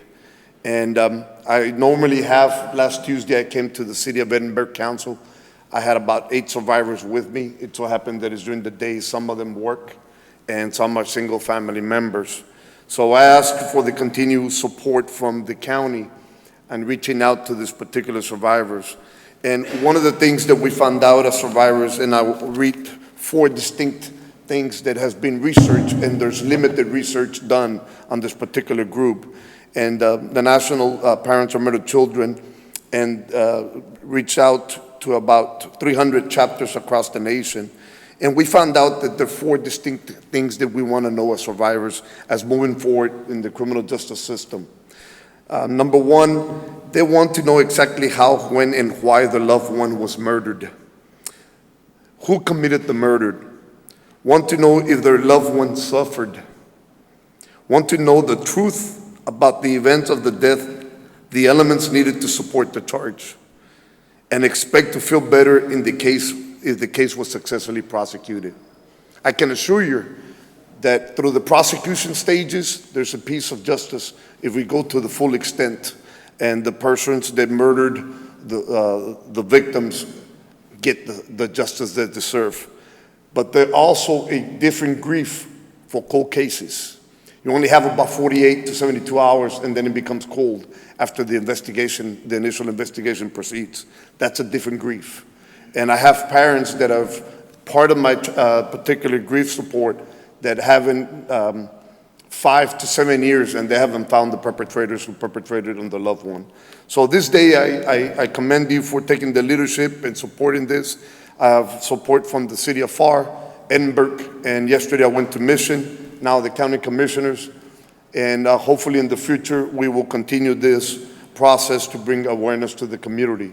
I can report to you also that we're about 4 to 5 counselors now that have gotten the training and are helping our survivors with grief counseling within the support of homicidal grief. So I thank you on behalf of National Parents of Murdered Children, the families that we serve. And the last thing that I want to say is there was 14,000, the latest crime report on the FBI statistical, there was 14,000 murders in the U.S. in 2012, 7,700 in the state of Texas, and in Hidalgo County in the course of the last 3 years, about 60 murder in Hidalgo County. For each victim that is murdered, there's about 10 family members that stay behind after the 12 days. This is the window period, commissioners and citizens, 12 days, 3 days of mourning, 9 days of rosary, and all the love that you get from those people that come to you and do the respect. Once they're gone, you're on your own. You're completely on your own, and the grief cycle process begins. And sometimes you find yourself by yourself, and the only thing you got is a family. Now we have a family of survivors, a family that we didn't want. Now we're coming together, and that's what we're bringing awareness to the community. Thank you, and God bless. Move for approval. Second. Those in favor, say aye. Aye. Aye, motion passes unanimously.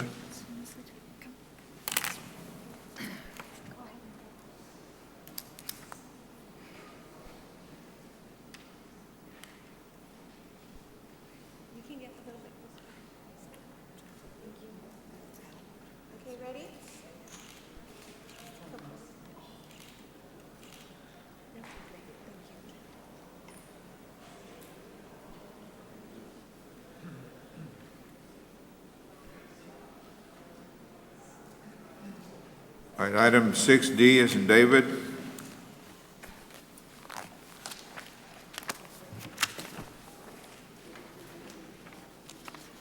I'm back again. Good morning. The Public Affairs Office has been meeting and working with our local school districts and cities that operate television stations to obtain agreements to broadcast our Commissioners Court meetings in their areas. And our hope is that we'll have enough so that our Commissioners Court is broadcast throughout Hidalgo County as a public service to our communities. On the agenda today are the first two. The first is between Hidalgo County and the Weslaco Independent School District. Move for approval. Second. Those in favor, say aye. Aye. Aye, motion carries. Judge, that agreement is dated September the 8th, 2014. But actually, the effective date should be today, right? Since this one you're approving it? Yes, that was the date that the Weslaco School District met, and it was inadvertently put on. So if we adopt it with revision, subject to revision of the date, to show today's date. Which would be today's effective date, right? Yes. All right, thank you. And then D2 is discussion, consideration, and approval regarding the interlocal agreement between Hidalgo County and the FAR San Juan Alamo Independent School District to broadcast our Commissioners Court meetings. Move for approval. Second. Those in favor, say aye. Aye. Aye, motion carries. Okay, thank you very much. Thank you. So we're going to be getting our meetings shown on Weslaco Station and PSJA. So far, yes. And We also you're have. talking to the other districts? Yes, we have actually in the works interlocal agreements with the McAllen Independent School District, and also we just started one with the Mission Consolidated Independent School District, or Consolidated School District. And then we have an MOU in partnership with the Valley Telephone Cooperative, operators of VTX1 in the northeast Hidalgo County. So we're moving forward, and I just want to stress that this is all at no charge to the county. It's a public service. They all agree that this is a good way for our communities to see our county government in action, and even show it in their classrooms to their students. Thank you. Thank you. All right, next, item 7, Mr. Guerra. Thank you, Judge, Commissioners. Item 7A, 1 and 2, there's no action to be taken. There's action to be taken further down the agenda. Judge, Commissioners, I know we are really pressed for time today. There will be no action on item B. I'll have a full presentation next week. Item C, I'm asking the court to consider a request from Paragon Promotions. It is a car, truck, and bike show that they're asking to use the courthouse square. The proceeds for the event will be donated to CASA, and that's to benefit the children of Hidalgo County with school supplies, uniforms, and other school necessities. Move for approval. Second. Second. Those in favor, say aye. Aye. Aye, motion carries. Judge, Commissioners, all necessary documentation will be acquired from them with respect to insurances. Item D, Item D is a discussion of possible action on order authorizing the proposal resale of foreclosed real estate properties. And this is pursuant to our Texas Property Code Section 34.05A, C, and D. Sorry, Hiram. There is a rather large book in front of you, Commissioners, Judge. Good morning, Judge, Commissioners. For the record, my name is Hiram Gutierrez, partner with Purdue, Brandon Fielder, Collins, and Mott, your delinquent tax attorneys. And I'm here asking for the court to authorize an order to resell tax properties. These are properties that went into tax foreclosure. There were no winning bids, so they were struck off to the taxing entities. The properties in Exhibit A, those have already actually gone through tax resale once. We're asking for the minimum bid to start at 10%. The properties in Exhibit B are going to tax resale for the first time, so we're asking for the minimum bid to start at 35%. We have provided a binder with the properties, description of the properties, photographs were available, and I open it up for any questions you might have. When is this sale supposed to occur? We're going to have two tax resale, one in November and one in December. And where? It'll occur at the courthouse on the first Tuesday of the month. What kind of notice are you going to give the public? It's a publication in the newspaper, Judge. there any way, I know that we used to provide some other kind of notice. Sometimes people don't read the classified section of the paper. Mm-hmm. And the whole idea is to generate more public awareness. Right. Well, we do have a website where we list the properties, and then, of course, the newspaper. The last time we did a tax resale, the county set up a link to our website, so that's another way that people can have access to it. And we're open for any suggestions that you might have.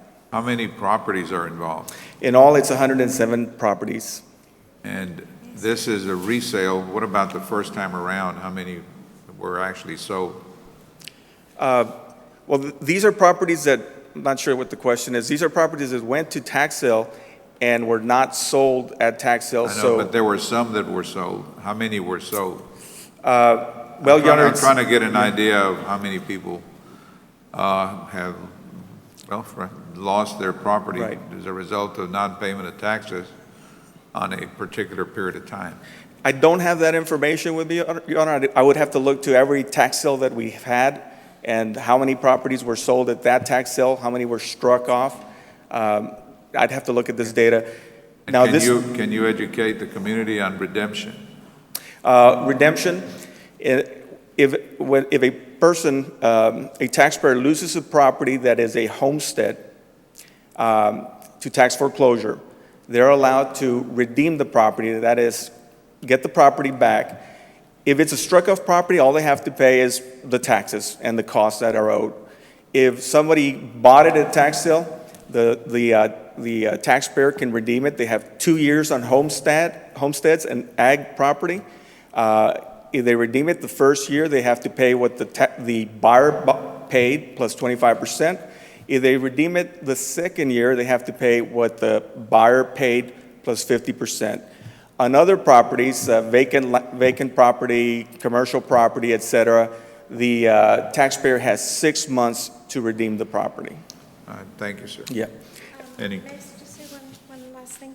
I just wanted to help answer your question, Judge, that in addition to what they do with the public notice, we work with Romeo Cantu, and we send out news releases that get broadcast on TV and radio and printed in community newspapers, as well as the McAllen newspaper, Monitor. So that helps spread the word. Thank you. Any questions? Move for approval. Second. Those in favor, say aye. Aye. Aye, motion carries. Thank you very much. Thank you, sir. Thank you. Judge Commissioners, item E is under our right-of-way. There's a pipeline permit request from Oxy USA. This is in Precinct 3. The legal description is attached, again, because we're running out of time. It is a open permit cut in Precinct 3, Ihorn Landfill Subdivision Number 1. I am asking the court for approval. Not a paved road, right? No. Move for approval. Second. Those in favor, say aye. Aye. Aye, motion carries. Item F, I'm asking the court to accept a settlement check from Bank of America. It's a cashier's check from Gloria A. Sturgis in the amount of $1,670.67. This will settle an auto accident with one of our vehicles. Approve. Second. Those in favor, say aye. Aye. Aye, motion carries. Thank you, Judge Commissioners. Item 8, Constables, Precinct 1. Good morning, Judge Commissioners. Raul Lozano for Precinct 1 Constables. Constable Precinct 1, LBSP 1284. Discussion and approval of grant extension for the Local Border Security Program 2014 grant expiring on August 31st, 2014, to be extended until February 28, 2015. Move for approval. Second. Those in favor, say aye. Aye. Aye, motion carries. 8B. Good morning, Judge Commissioners. Good morning, Constable Constable. Gaitan here. On item 8B, A1-46483, authorization and approval to purchase through the State of Texas Surplus Property Program under Chapter 2175.001 of the Texas Government Code and Section 262.024A of Local Government Code 2008 Ford F-150 XL Super Cab Police Interceptor Model Vehicle and equipment, light bars, stalker radar, and speakers for the total amount of $9,430. Move for approval. Second. Those in favor, say aye. Aye. Aye, motion carries. Thank you, Judge Commissioners. I think we need item number two.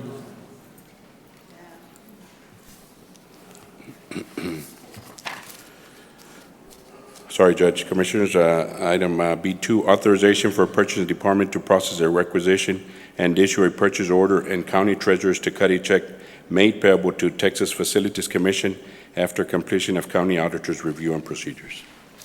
Move for approval. Those in favor, say aye. Aye. Aye, motion carries. Thank you, Judge Commissioner.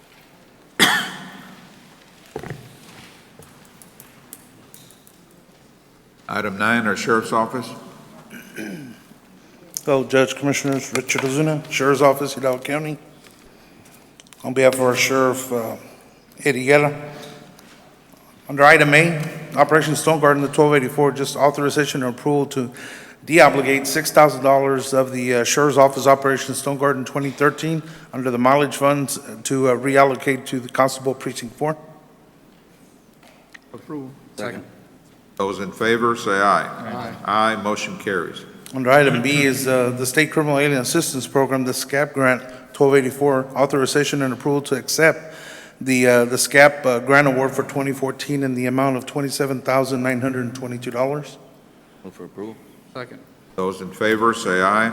Aye, motion carries. Item C is the Sheriff's Office FBI 1284, the approval to accept overtime funding agreement from the Federal Bureau of Investigations in the total amount of $17,374.25. For approval. Second.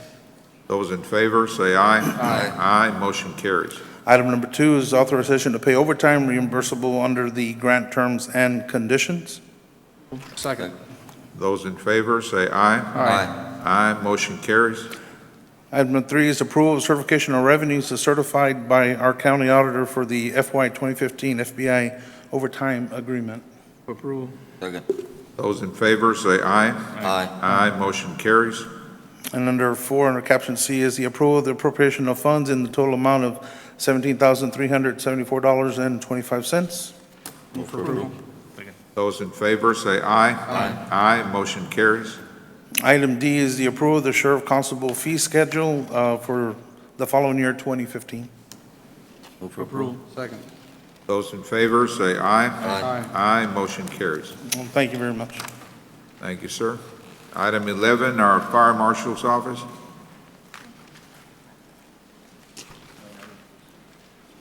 Requesting approval to reimburse Deputy Fire Marshal Eric Sanchez for Fire Service Instructor 1 exam in the amount of $85. Move for approval. Second.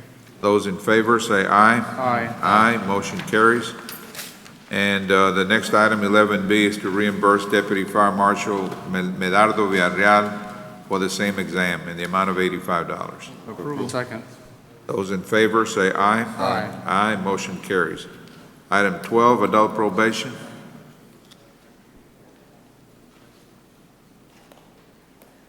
Let's see, it's a DWI grant program income. It's approval of certification of revenues as certified by the county auditor for the DWI grant program income in the amount of $2,757. Move for approval. Second.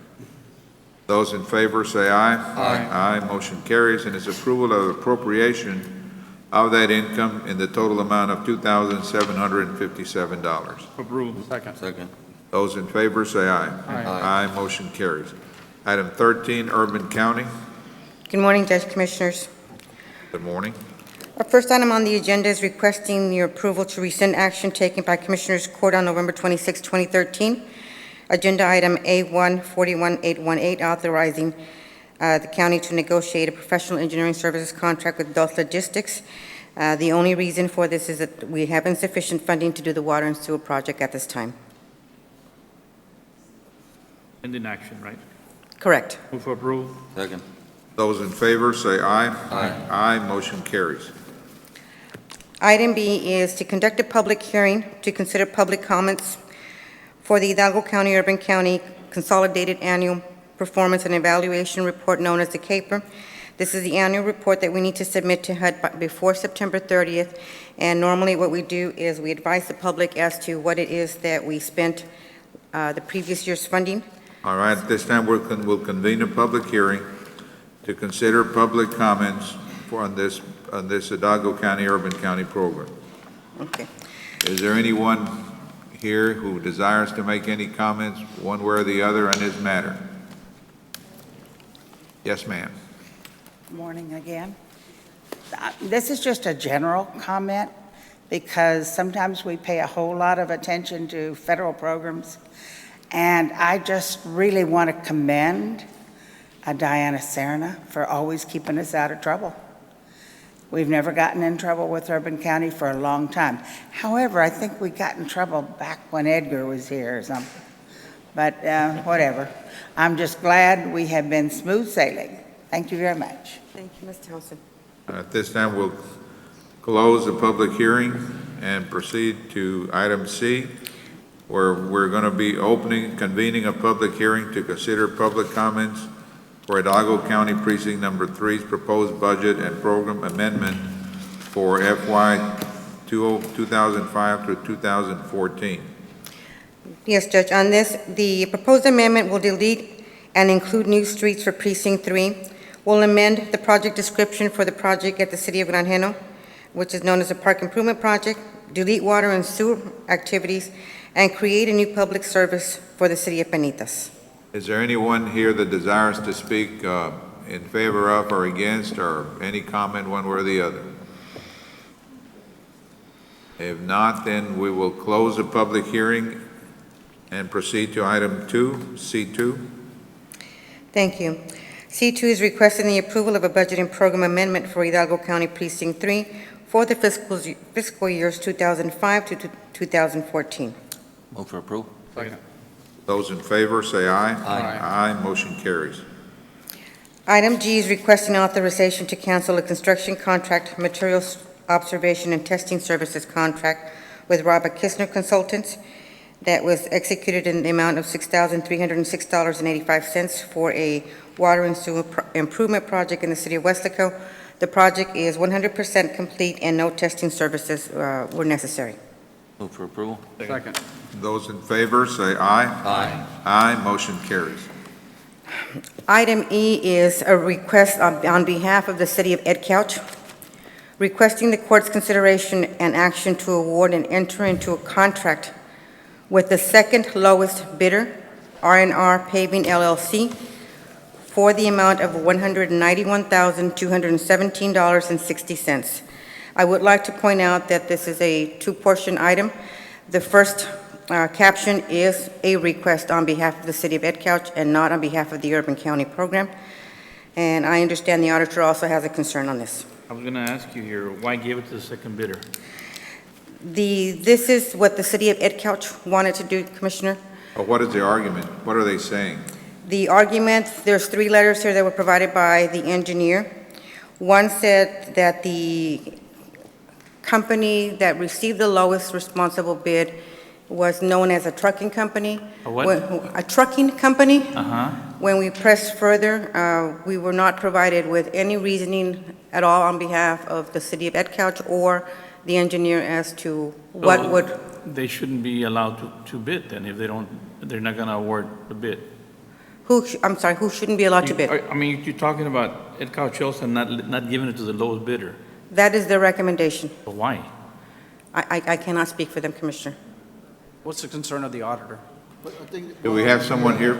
The concern is that the county is required to award the bid to the lowest bidder, unless you allow the lowest bidder the opportunity to explain why he didn't meet your requirements. But I think this is one of those lowest and best bids, isn't it? yes, Judge.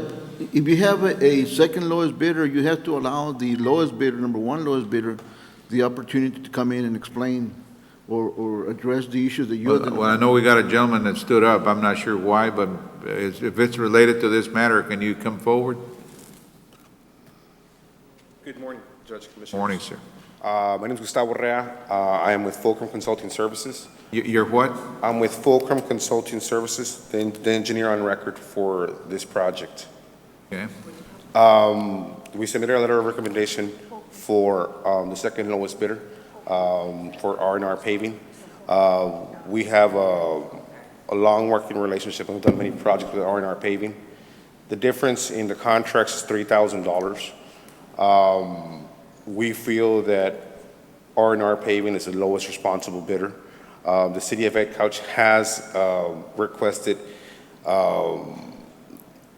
if possible, they would pay the difference of the $3,000.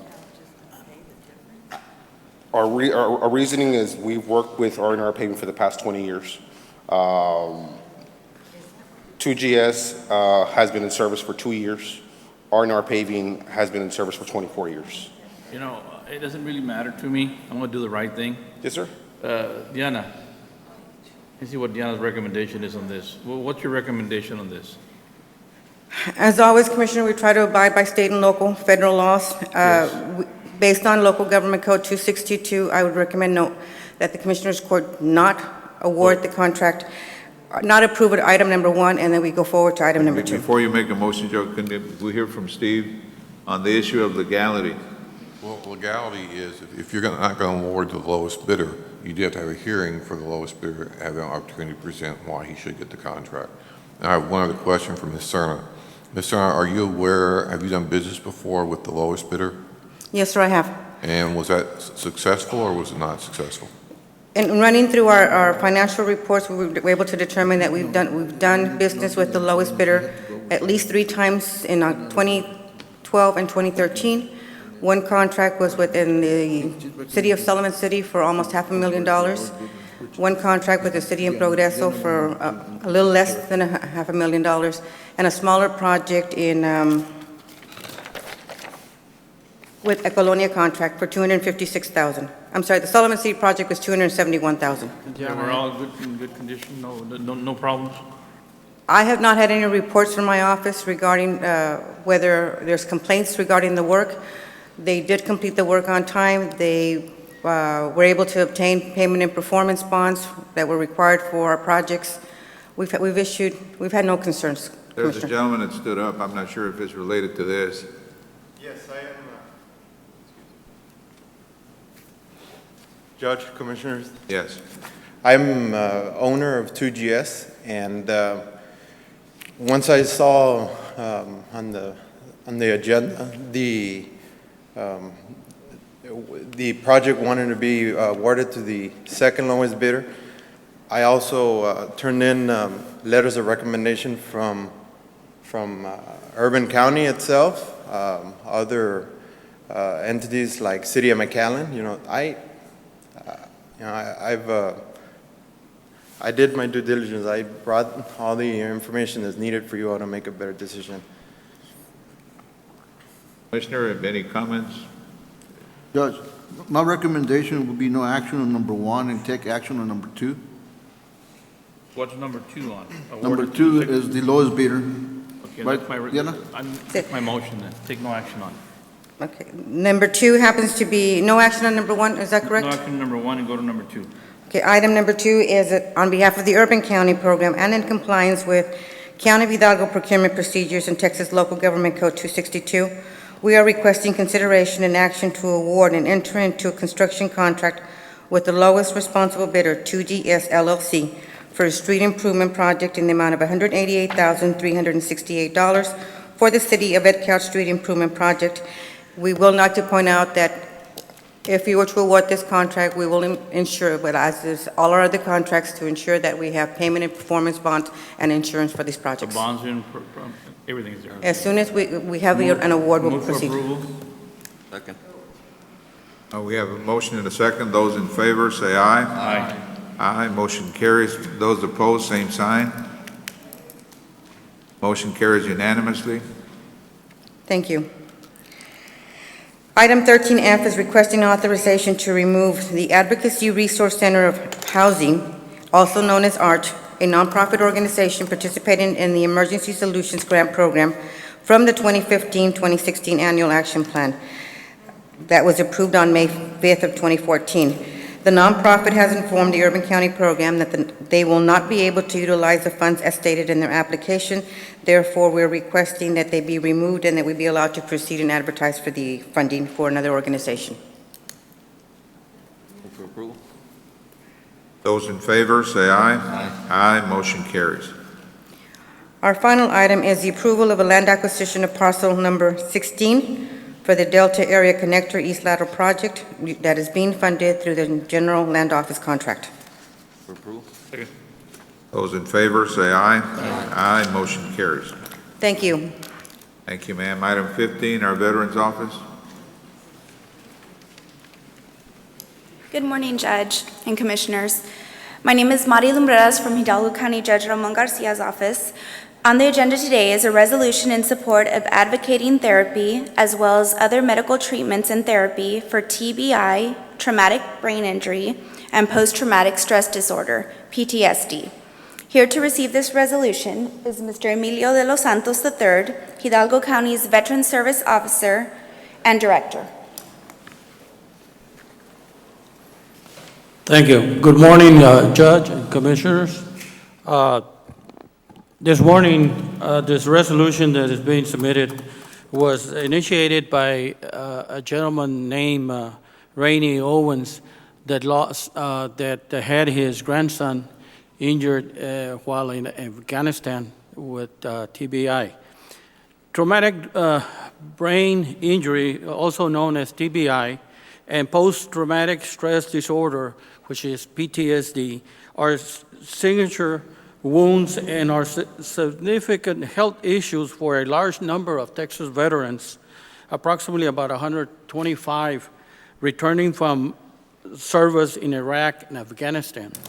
The effects are usually long-lasting and often life-threatening.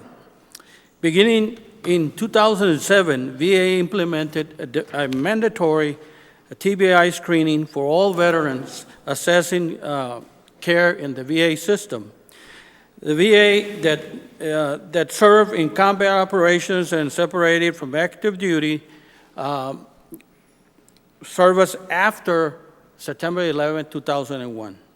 The four-question screen identifies veterans who were exposed to events that increase the risk of TBI and who experience symptoms that may be related to a specific event or events. Like I said, Rainey Owens, grandfather of a returned veteran from Afghanistan who came back with a significant TBI injury, the grandson was effectively non-functional as a result of the TBI. He was fortunate to receive treatment using hyperbaric oxygen therapy and is now fully functioned and recovered. Mr. Owen is requesting approval of support of this resolution, which will provide TBI and PTSD healing treatment for Texas veterans. In 2011 and 2012, a bill was presented to Congress asking for the monies to provide TBI treatments for veterans. The bill did not pass due to the lack of vote. A pilot program in rehabilitating veterans with TBI was established and partially funded. Veterans' access to care through choice, Accountability and Transparency Act of 2014, also known as H.R. 3230, is the new law recently passed reforming the Department of Veterans Affairs. This will save the pilot program to rehabilitate veterans with TBI and provide funding for a 3-year extension of the program. The pilot program helps veterans with moderate to severe TBI to receive 24-hour team care at the facilities that helps them improve speech, mobility, and memory. When they were having the hearings, both at the House and the Senate, several veteran organizations testified. And one of the strongest advocate organizations that testified was the Iraq and Afghanistan Association, Veterans Association. They did a tremendous job in advocating for our veterans that are injured either through TBI or PTSD. Once again, we would like to, for the Commissioner's Court to approve this resolution, even though the funds are already being are allocated already, they're slowly coming down. I also provided to you a map of the facilities throughout the United States, and you can see there that in Texas, we do have quite a bit of facilities that address the veterans for PTSD and TBI and other treatments.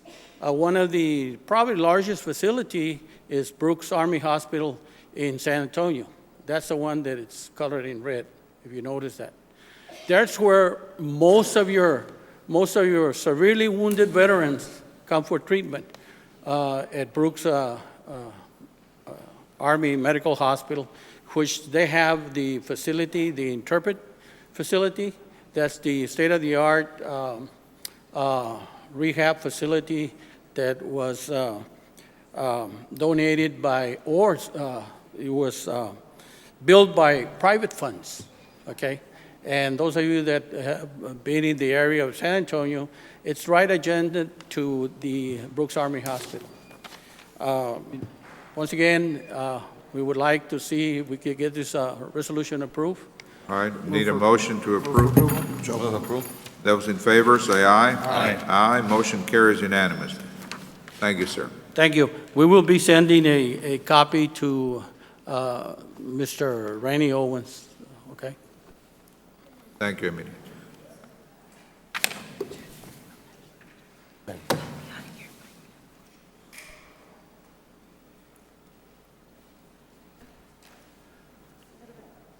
There you go. Ready? 1, 2, 3. Okay, great. Thank you, sir.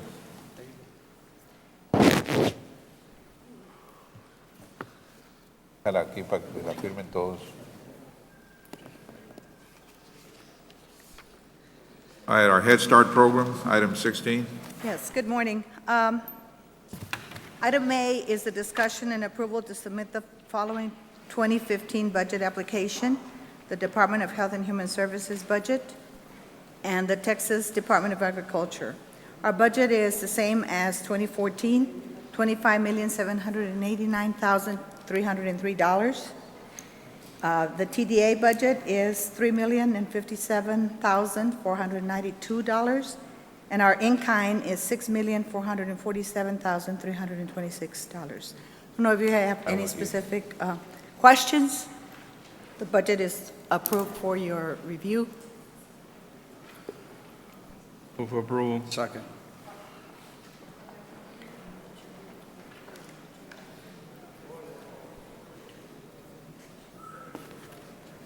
It's a motion, second. All those in favor say aye. Aye. Aye. Opposed, motion carries. The next item is a discussion and approval of the 2014-2015 Training and Technical Assistance Program Plan. That goes along with the budget, and there's a designated amount of money that is always given to us in terms of how much we have to spend on that, in that particular area. And so we're recommending approval. It involves all of the training that is provided to staff and policy council and grantee board. Move for approval. Second. It's a motion, second. All those in favor say aye. Aye. Opposed, motion carries. Letter C is a discussion and approval of the Hidalgo County Head Start Program revised area distribution for 2014-2015. Anytime we move slots of children or classrooms or open or closed classrooms, this has to be revised, and so we're coming to you for that approval. Approval. Second. It's a motion, second. All those in favor say aye. Aye. Opposed, motion carries.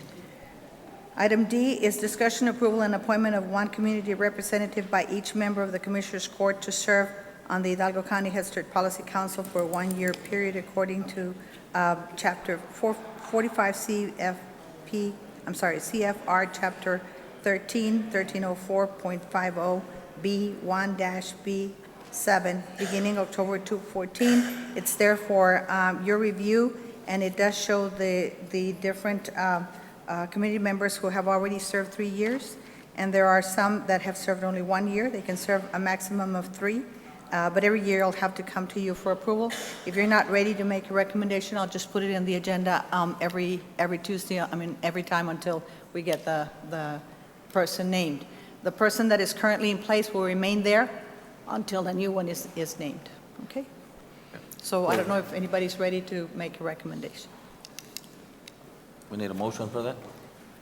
If you're going to make a recommendation, No. if not, it's for you to either take action or I'm not ready, so. I'll bring it back.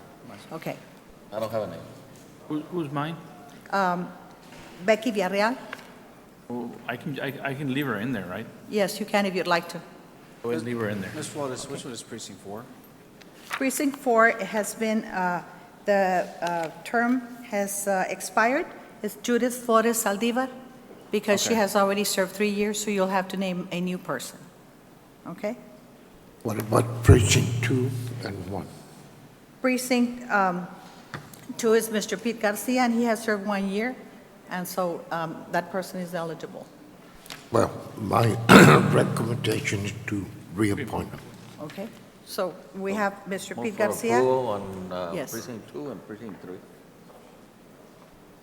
Second. No, I'm gonna wait. I don't know if she wants to serve or. But who's the one the one? Mine is Ms. Watts? Miss Watts, but I don't know if she wants to. All right. Yeah, serve she's again or not. indicated to me too, so. Yeah, she was You may want to undecided. come back with another one. Okay. I have a second on that. Oh, it's on wait. We have a motion and a second. Those in favor, say aye. Aye. Motion carries. Thank you. And let's see, the next put item, this is the discussion and approval to declare obsolete the attached list of items and transfer the items to the county surplus department for proper disposition. And so we're recommending approval of the list that we have submitted. Move for approval. Second. Those in favor, say aye. Aye. Aye, motion carries. Yes. F is discussion approval of Hidalgo County Head Start Program reimbursement for program-related mileage policy. And so in the past, we have followed the accounting procedures manual that the county has. We believe that this is a fairer way to reimburse, and I have a graphic representation. The first one shows the current reimbursement. The second one shows the proposed reimbursement. What is happening is that we have people that travel to centers, and that becomes their secondary work site, and so they travel from home. And in the past, the way that the mileage is figured based on the guidelines provided by the county is that if a person goes from home, for example, to Western Road, and they're 11 miles away, and then from there go to the administrative office, the 11 miles from home to the Western Road are counted. Then the 22 miles from Western Road to the administration building are counted, but then they're subtracting the 15 miles, which are the commuter miles. And so it is believed that the proposed one has a fair distribution or reimbursement. This one shows that the person goes from home to Western Road, 11 miles, and then from Western Road to the administration building for 22 miles. And so the reimbursement is not from home to Western Road, but from Western Road to administration. Your recommendations to the proposed reimbursement? Yes, and the reimbursement would be just for the non-commuter miles from Western Road to the administration building. Anytime an employee is incurring an expense having to do with miles that do not involve their commuting miles, they can be reimbursed. And that's, something that aligns with guidelines. The Office of Head Start does not have any objection to this. Ms. Flores? Yes. I'm sorry. You're saying that the mileage starts for the individual or the employee from home? No. Okay. No, sir. On the second one, no. In the first one, it doesn't say, it does have it this way because those are the examples that are provided in the procedures manual. And then they subtract the commuter miles, okay? Okay. As you see it there, that's the way it's been in the past. And now you're asking for. And all we're the- saying, persons going from home to Western Road, the commuter miles are 11 miles. That's their secondary work site. And then if they report back to the office, those are the only miles they would get reimbursed. If they went between home and Western Road and back home, they're not going to get a reimbursement. It's just miles traveled that have to do with between Western Road and the So primary. my motion would have to read Are you saying that? That's the way that the county policy is. You don't Right, get reimbursed for community. right, I'm just trying to get it in my, I'm trying to get it straight in my head. So you're talking about Western Road To the office. To the office administration. That's the reimbursable part. That's the only reimbursement, Okay. yes. Okay. Yes. So Okay. your motion should read, Joe, that Proposed you, reimbursement. the proposed reimbursement, right? Yeah, that's my motion. Second. Those in favor indicate by saying aye. Aye. Aye, motion carries. Thank you. And then the last one has to do with approval of the 2013-2014 PIR. This is a report that goes to the Office of Head Start. It has information about staff, information about parents, the education level of staff, the education level of parents, employment of parents, a lot of data, and it's a mandatory report, and so it does require for you to approve it. Move for approval. Second. Those in favor, say aye. Aye. Aye, motion carries. Thank you very much. Thank you, ma'am. Judge, Item 17.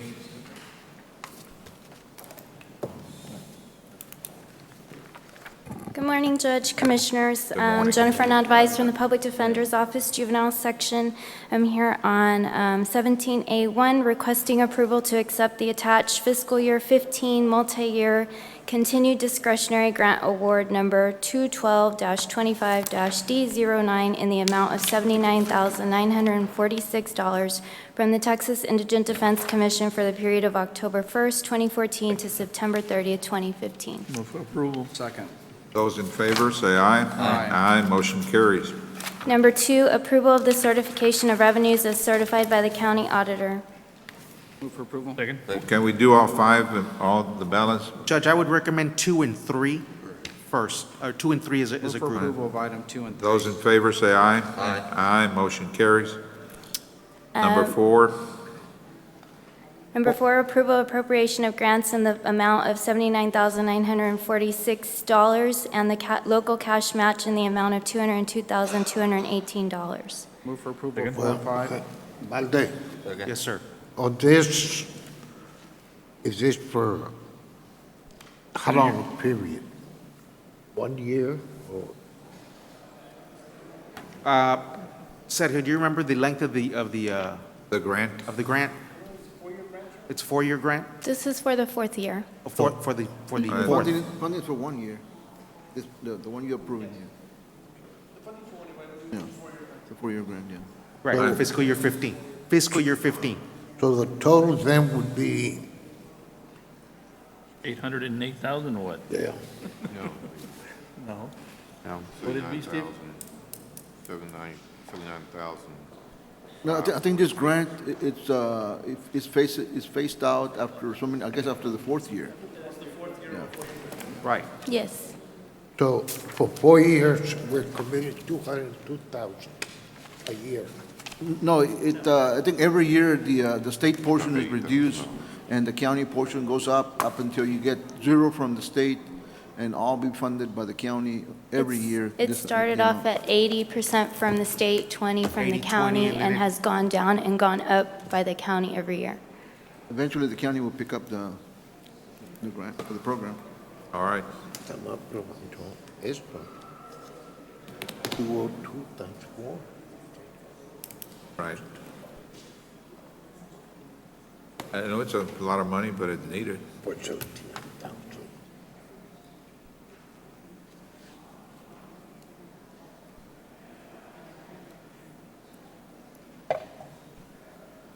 I believe once you accept a grant, Judge, you have to keep it. Once you start it, you got to keep it for the duration of the... For the duration, okay. We've had it in place how many years?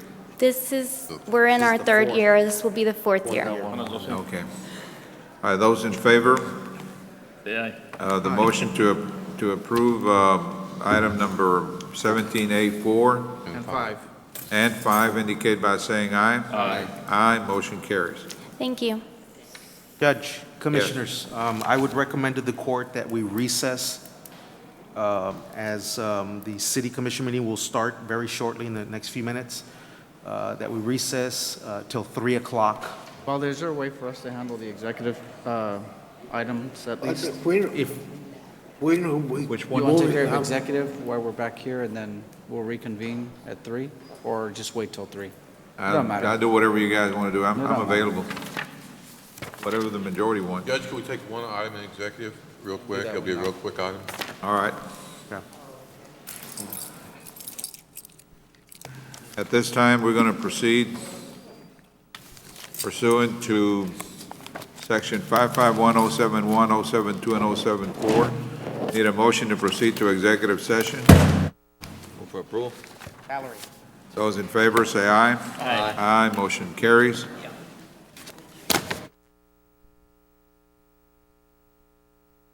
Go.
Hello?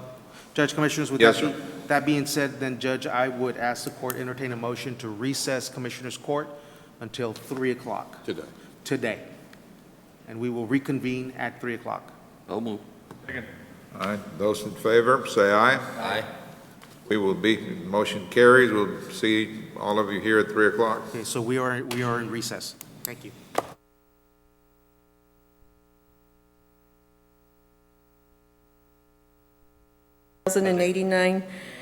Commencing October 1st, 2014, and ending September 30th, 2015, pending receipt of contract documents. Second. Those in favor, say aye. Aye. Aye, motion carries. Number 2 is requesting authorization to continue the provision of WIC services for FY 2015, commencing October 1st, 2014 through September 30th, 2015. Second. Those in favor, say aye. Aye. Aye, motion carries. And then number 3 is the approval of certification of revenues for the amount of $10,270,000 as certified by County Auditor for FY 2015 WIC admin grant. Move for approval. Why is there a difference? of Because about Mr. Ofracio 600 or- doesn't want me to, the state has awarded me this money, but according to the amount of people that we service, we only generate this $10,270,000. All right. So that's the But reason. the grant was for more? Yes. Those in favor, say aye. Aye. Aye, motion carries. And number 4 is the approval of appropriation of funds in the amount of $10,270,000 for FY 2015 WIC admin grant. Second.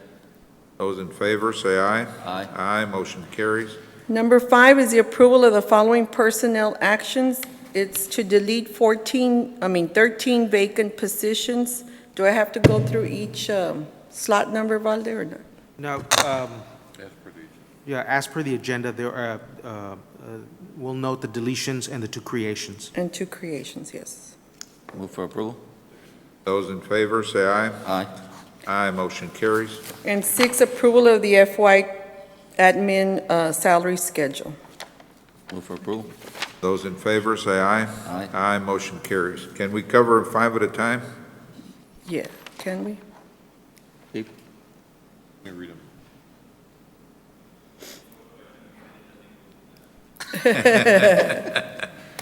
The first one's a grant, so I know it needs to be done. All right, let's get it going separately. Okay, WIC breastfeeding grant, it's approval to accept the FY 2015 WIC Breastfeeding Peer Counselor Grant in the award of $799,302, commencing October 1st, 2014 through September 30th, 2015, pending receipt of contract documents. Second. Those in favor say aye. Aye. Motion carries. And then requesting authorization to continue the provision of WIC breastfeeding peer counselor services for FY 2015, commencing October 1st, 2014 through September 30th, 2015. Second. Those in favor say aye. Aye. Aye. Motion carries. And then approval of the certification of revenues as certified by the county auditor for FY 2015 WIC peer counselor grant. Move for approval. Those in favor say aye. Aye. Aye. Motion carries. And you want to do 4 and 5 together? Can we do that, or no? Individual? Go ahead. Okay, 4 and 5 together. Approval of the funds for the peer counselor and then the salary schedule. Second. Those in favor say aye. Aye. Aye. Motion carries. Okay, registered dietitian, approval to accept the FY 2015 WIC registered dietitian grant award in the amount of $57,255, commencing October 1st, 2014 to September 30th, 2015, pending receipt of contract documents. Move for approval. Those in favor say aye. Aye. Aye. Motion carries. And then requesting the authorization to continue the provision of the WIC registered dietitian program for FY 2015, commencing October 1st, 2014 to September 30th, 2015. Move for approval. Those in favor say aye. Aye. Aye. Motion carries. And then 3 is the approval of certification of revenues as certified by the county auditor for FY 2015 WIC registered dietitian grant. Move for approval. Second. Those in favor say aye. Aye. Aye. Motion carries. And then 4 and 5 is the approval of the appropriation of the funds and the grant salary schedule for FY 2015 WIC registered dietitian grant. Move for approval, 4 and 5. Those in favor say aye. Aye. Aye. Motion carries. Lactation Services Grant, approval to accept the FY 2015 WIC Lactation Services Grant in the amount of $80,000, commencing October 1st, 2014 to September 30th, 2015, pending the receipt of documents. Move for approval. Second. Those in favor say aye. Aye. Aye. Motion carries. And then 2 is requesting authorization to continue the provision of the WIC Lactation Services Program for FY 2015, commencing October 1st, 2014 to September 30th, 2015. Move for approval. Second. Those in favor say aye. Aye. Aye. Motion carries. 3, the approval of the certification of revenues as certified by the county auditor for FY 2015 WIC Lactation Services Grant. Move for approval. Second. Those in favor say aye. Aye. Aye. Motion carries. And then 4 and 5 is the appropriation of the funds and the salary schedule for FY 2015 WIC Lactation Services Grant. Move for approval, 4 and 5. Second. Those in favor say aye. Aye. Aye. Motion carries. And then the WIC Obesity Grant is approval to accept the FY 2015 WIC Obesity Prevention Grant in the amount of $20,000, commencing October 1st, 2014 through September 30th, 2015, pending receipt of contract documents. Move for approval. Second. Those in favor say aye. Aye. Aye. Motion carries. Requesting authorization to continue the provision of the WIC Obesity Prevention Program for FY 2015, starting October 1st, 2014 to September 30th, 2015. Move for approval. Second. Those in favor say aye. Aye. Aye. Motion carries. I thought Tito was here. And 3 and 4, the certification of revenues and the appropriation of funds for the WIC Mini Obesity Grant. Move for approval. Second. Those in favor say aye. Aye. Aye. Motion carries. WIC Lactation Service Center Grant. This is the approval to accept the FY 2015 WIC Lactation Service Center Grant in the amount of $275,000, commencing October 1st, 2014 to September 30th, 2015, Did you and skip one? pending the 4. receipt Number of 4. contract documents. Skip number 4 now? You skip number 4? No, I had put 3 and 4 together. Oh, Okay. You don't have a salary schedule on that one, Norma? No, there's no salaries. Services. It's just appropriations. You don't have any employees for the grant? No. We Need a- just bill a portion of a salary from the grant, the WIC grant. Need a motion? Move for approval. Second. Those in favor say aye. Aye. Aye, motion carries. 2 is requesting authorization to continue the provision of the WIC Lactation Service Center grant for FY 2015, commencing October 1st to September 30th, 2015. Move for approval. Second. Those in favor say aye. Aye, motion carries. Norma, you have two of those? I have lactation services, and then I have a lactation service center. Okay. Yeah. So there's two different things. Where was I, number 3? or- Number 3. Approval of certification of revenues as certified by the county auditor for FY 2015 WIC Lactation Services Grant. Approval. Second. Those in favor say aye. Aye, motion carries. 4 and 5, it's the approval of the appropriation of the funds and the salary schedule for FY 2015 WIC Lactation Service Center Grant. Move for approval 4 and 5. Second. Those in favor say aye. Aye. Aye, motion carries. And then B is requesting approval to apply for the community-based solutions to reduce chronic disease project sponsored by NWA funding through the CDC. Deadline to complete online application is September 26, 2014. Approval. Second. Those in favor say aye. Aye. Aye, motion carries. And then I wanted to personally invite you, I had sent you all invitations. Tomorrow, we have our ribbon cutting for the Lactation Care Center in McAllen.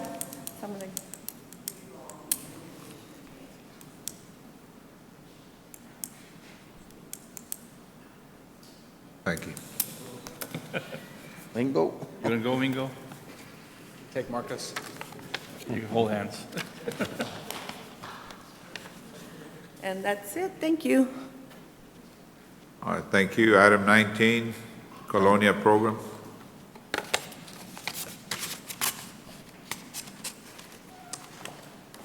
Good afternoon, Judge, Commissioners, Mr. Guerra, Sir. Mr. Eufrasio.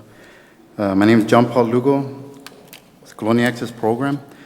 Before I begin, I wanted to state for the record, item A2 on the appropriation table list, the list identifies precinct 4, but that should reflect precinct 3.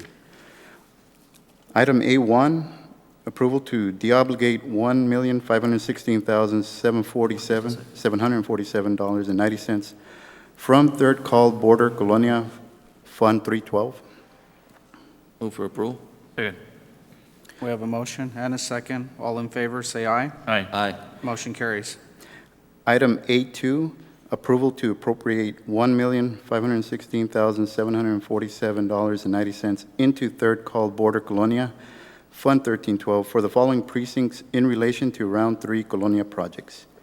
Precinct 1, BCAP Round 3, $901,499.41. Precinct 2, BCAP Round 3, $244,283. This is where the typo was. Precinct, should be Precinct 3, BCAP Round 3, $223,750.95. BCAP Round 3 Contingency Road Allocation, $147,214.54, totaling $1,516,747.90. John Paul, can you just explain the contingency? Is that if some of the budget, some of the projects come Those over were some of the budget? projects that, like leftover funding, a contract, there was leftover funding from that, lab testings, where there Move for- was leftover move for monies approval. that we placed into the contingency. Second. Those in favor say aye. Aye. Aye. Aye, motion carries. Thank Thank you. Item 20, Planning. No hay nadie. Nadie. Valde. Do you know anything about it, Baldi? It's just final approval. Judge, let me, I'm going to ask that you just pass on it for right now because it is a final approval. I want to make sure of a couple of things. We'll come back to it in a couple minutes. All right, item 22, Purchasing. Good afternoon again. Item 22A, I'm going to start with item number 1. It's for clarification purposes, on September 9, 2014, the Purchasing Department reported that the method of procurement used in the solicitation of the 2006 Delinquent Tax Collection Services Project was done through an RFQP. However, the correct method of solicitation of engagement of a law firm for the collection of delinquent ad valorem taxes was an RFP with Q. And I just want to make that a clarification. What is the difference? On the request for qualifications, you select them based on their qualifications, and on the I'm request for sorry, proposals. can you speak a little louder? On the request for qualifications, you select them based on their qualifications, the ones that's most qualified. On a request for proposals, you select merely the most points are given to the fees. The most points are the grading system Yes, that we have. correct. Is the grading system the same as back in 2006, or they got moved around? No, the scoring system is going to be the same now as it was in 2006. No, but the amount of points. The amount of points, no, we're going to make a little bit of changes, and I'm going to cover that in another item. But why are you gonna, 2 weeks ago, we talked about it's gonna be left exactly the same. Right. I believe we had a meeting on Friday, and this matter was already discussed. Who was the meeting with? The meeting was held, Judge, Commissioners, the meeting was held with the chiefs of the court. The issue that arose is, I think, at the end of the day, I think the intent was to do an RFQ with Key, so that it would be with the fee. That was the understanding, or that was the information that was given a couple weeks ago. Originally, correct. Originally. Unfortunately, that was not correct. 2 weeks ago, it was all, in the content of all the court said, we're gonna leave it exactly the same it was whenever we went out. Yeah, 06, which is an RFP with Q. Yeah, Right. and the grading, And the that's the- grades, right. the points were gonna be given exactly the same Right, was. right, Commissioner, and that's why we had to come back to make the clarification, because the information that was given a couple weeks ago was RFQ with P, and it was actually, as you're stating right now, RFP with Q. And so we wanted to make sure that we corrected the record. Well, but then the points were not moved at all? On D, you got that item that's got from 20 to 30. Right, well, that would be C, but again, if the court, with the clarification made that it's an RFP with Q, and the court is saying, then we will leave the way it was, the way the scoring was, then there's no need to take action on Right, C. right. Yeah, just leave it the way it was 6 years, back in 2006. Okay? Okay, then I'll go on to item B, is acceptance and But approval. So the methods are the same, the only difference is the criteria, you're gonna give more weight to the fee as opposed to the qualification? No. No, and Darlene, if I may. The method of procurement is the same, with the exception that emphasis is given with an RFQ with P, more emphasis is given on the price, okay? RFQ with qualifications. RFP is the pricing, okay? So again, we wanted to make sure that we clarified the record, because unfortunately, the information that was given was incorrect. And so the court has made it clear that they want an RFP with Q, and that the scoring criteria will remain as it was originally. 2006, Yes. correct. So, but help me understand what the emphasis, saying the emphasis would be on P instead of Q, is how court wants it, so meaning that the highest points, or you're gonna get more points for the price on the P? Another thing, I don't know if we can add that, but the percentage that's charged not to go over 15%. Can that be done, Steve? No? That'll be go to the scoring. Well, I'm in agreement with the court that we go back to what we did in 06, Okay. RFP with Q, and just RFP with you. RFP with Q and the same scoring. Same criteria? Same. Why don't you tell us the criteria for the one we're picking, RFP with Q? The criteria that you're picking right now, if I'm not mistaken, let me get in there real quick. It's- The criteria is not attached to the No, it's the not. packet, Valde? No. No, it is. It is? Yes, it is. What's number one? It's the second attachment on that item. Oh, I don't have the attachment. Are there, how many factors are there? That's where I'm going, sir.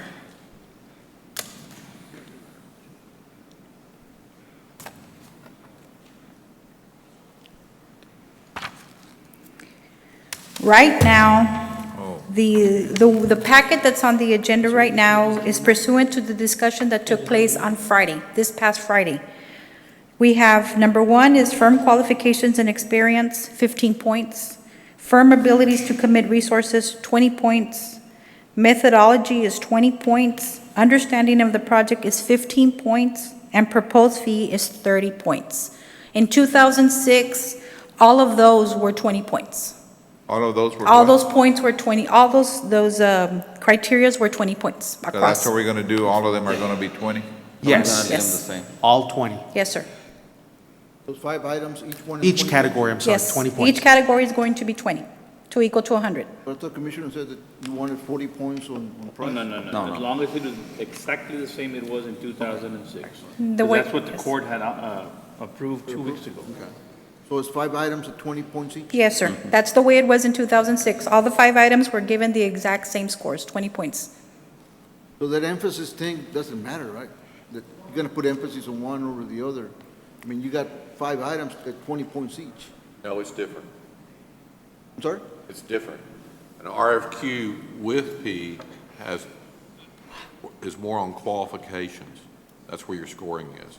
This is an RFP with Q. Correct. So it's. But I don't understand when you're saying more emphasis on qualification. You got 5 items and each is 20 An points. RFQ doesn't have 5 items. An RFQ can have a bunch of items. Yeah. It goes to how much experience they have in collecting taxes, et cetera, et cetera, et cetera. You don't judge it on price, you judge it on qualifications. So this is now structured more to judge on price rather than qualifications. You need action? Yes, I do. Well, let me go back to item B. Acceptance and approval of the amended and restated interlocal agreement as drafted by legal counsel between Hidalgo County and Hidalgo County Drainage District to include the procurement process by Hidalgo County for the engagement of a law firm for the collection of delinquent and related services. Move This for is for the approval. Drainage District. Second. Thank you. Item C, That would be as B. B, yes. That's for the drainage district. would be, Yes. Those in favor, say aye. Aye. Aye, motion carried.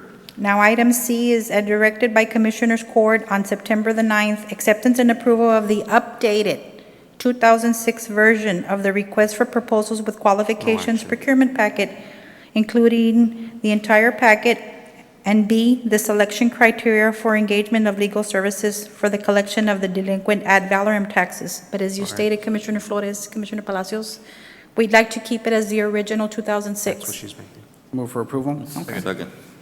When you say updated, you didn't change anything. No, as original in Well, 06. except they Well, did yes, change we it. did change something. What did you change? We changed the evaluation criteria. We changed it as to what I read a little while ago. They changed it from an RFQ with P to an RFP with Q. You And- can go either way or what? And we also changed the evaluation criteria. The points, in accordance with the meeting that we had with the chiefs of staff last Okay. Friday. They moved it to. That was their recommendation. Okay, but you want to go back to the original, right? In 06? Again, let me read the evaluation criteria as it was changed. No, From- Darlene, but they want to go back to the original. I understand that, but I want to read to them what they had proposed. So if we were to approve that particular one, we would not be adopting the same criteria that we did in No, 06? sir, you would not be. So Right. you would take no action then on, you would just approve the procurement packet and not the evaluation criteria.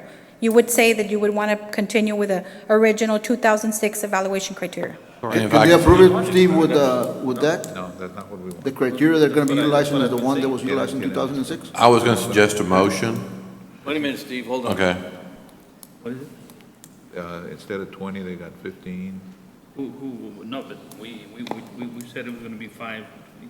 20, right, but that's not what this is. Por eso le pusieron updated. Right, They correct. changed it. And the updated is what? Update is the evaluation criteria, and like Valde explained, from an RFQ to an RFP. If you want to go back to 2006. But the criteria is in points, right? Not- No, it's not- price. No, It it includes price. it includes price and points, yes. Well, that's not what we want. We want to go exactly the same it was back Okay. in 2006. Can I suggest a motion? I've already said that like 8 times, I think.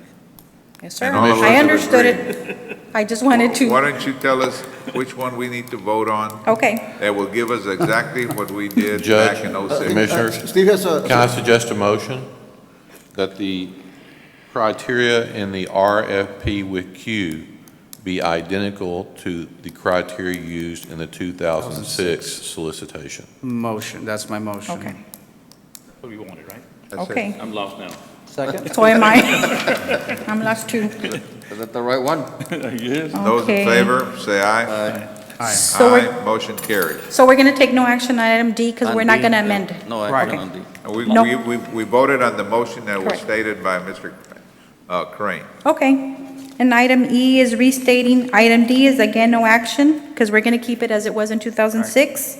And item E is restating authority to advertise for the procurement of the engagement of the law firm for the collection and delinquent ad valorem taxes and other related services as previously approved by Commissioners Court on July the 20th, 2014. Move for approval. Second. Those in favor, say aye. Aye. Aye, motion carries. And item F is discussion and action for the designation, assignment, and appointment of the grading and scoring committee of the responses received for the request for proposal with qualification procurement packet for the engagement of a law firm for collection of delinquent ad valorem taxes and other related services with the acceptance dates of Wednesday, October 15th. We need an evaluation Do we committee. need to have a committee meeting in advance of coming here, or can we just, when we're here, the committee will be the members of the court? Whatever you all choose, sir. We can appoint the, I think this is the You need to appointment of the appoint it, and then we can have a pre-meeting appoint before, ourselves. Yeah. when we disseminate the responses. I guess Commissioners Court can be the, Yeah, I mean, this is a tough one. Okay. We can certainly, if you wish, we can have a pre-meeting and discuss the matter here in open court, whatever you choose. That's what you want to designate each member of the Commissioners Court as the Right. grading? Okay. Every member of the court will be a part of the committee, and Okay. we'll vote on it at our next meeting, or When it whenever it's comes up. set. Yeah, whenever it comes up. Okay, okay. Then we'll go ahead and do that. So as soon as they're received, what we'll do is we'll place it on Commissioner's Court to take action. But I thought that's what the action you're requesting today. Yes, but they, Selection of a grading committee, and the grading committee is. five Commissioner's members of the Court, but I know that the judge did mention that maybe they'd like to discuss it as well. They'd like to discuss the responses with the evaluation committee meeting, and that has to be done under an agenda item, once the responses are received. that scoring sheet is going to be given to us a Yes. couple of days before, right, or a week or so? As, when we receive them, we'll disseminate them to you, yes. Then we can just bring it in with us the day of the commissioner. in the meeting. Yes, Yeah. And then make an announcement as to what it Correct. is. Can I ask a Okay. question? sure. The idea of an RFP with Q is obviously to get the best price for our taxpayers, obviously, right? Correct. So at the end of the day, whatever it is, the better price is the, pretty much more than likely what we're going with. I mean, Are you going to be requesting that as part of the information that they're going to give us? One of them may say, I want to charge 20, other may say, I want to charge 12, Yes. or whatever. They're asked to propose a fee to the All taxpayer, right. yes, sir. But we'll have numbers, Yes, you will, On the fee, it'll be at certain points, or what? 20? 20, 20 points? Yes, sir. 20 points for everything. yes. Commissioner Palacios, that doesn't make sense, because you're going to have 5 items on this RFPQ, and each one is going to have 20 points. So price is going to have 20 points only. The other 4 items are going to be qualifications, so you got 80 points for qualifications and 20 points for price. well, and Right. that's what would concern me, because No, at the but end. that's, you can go up to 20 points. You can always grade them 12, No, but 15. let's say you're going to give each one the max 20 points, so you're going to give 80 points for qualifications and 20 points for price. But that's if you That's fine. give max. But if you don't give max, you can give 15, 20, 20, 17, No, but the 12. max you're going to give is, it's 100 points, 20 for each one of the items. Right? What The you're, highest. It's like Well, the grading highest, anything. but let's suppose you're going to give the 20 points to each one, max, you're going to max it out. 100. So you're going to, for 4 items that are qualification related, you're going to give them a total of 80 points. The price, which is only 20 points, so the emphasis is going to be on qualifications as opposed to price. the decision would probably be on the fee. But that's what the. Because the they're, I emphasis mean, is they're supposed to be basically on both fees, the same. But it's the other way around. Well, and that's my concern. I mean, obviously, we're advocating for the best price for the taxpayer. It's not a Correct. bill we flip. So my emphasis is all on the price. Correct. And that's why we're going through this process on an RFP with Q. So if you're gonna put emphasis on the price, then you can do 80 on the price and 20 on the rest qualifications. Doesn't it also depend, Mr. Auditor, Mr. Frasco, of how each individual scores it? For example, I could give 1 for True. the high price and 20 to the other firm for the True.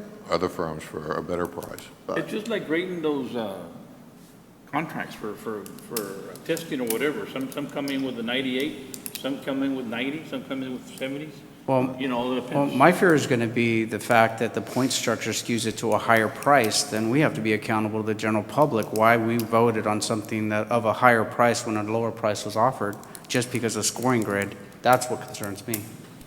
That's why price, I think that was the whole emphasis on putting it on price. Right, We've had so, different firms represent us already. correct. Well, I mean, it's just a word of caution. I mean, Okay. obviously, we're advocating for the best price. Well, that's the only objective factor there. Well, Okay. We did it 8 years ago. That's right. And it was all on price. No. Agree. And So- whenever they submit their proposal, Yes, sir. will that be the last time they could change Yes, anything? sir. Yes, sir. That'll be the last time. Once we receive them and remember, if accept it's them, left blank, that's the last time that. Commissioner, I Leaving think, leaving it blank will not work. Commissioner, I think last I don't time think so. you allowed the firms to come I and don't make a think so. presentation. Remember?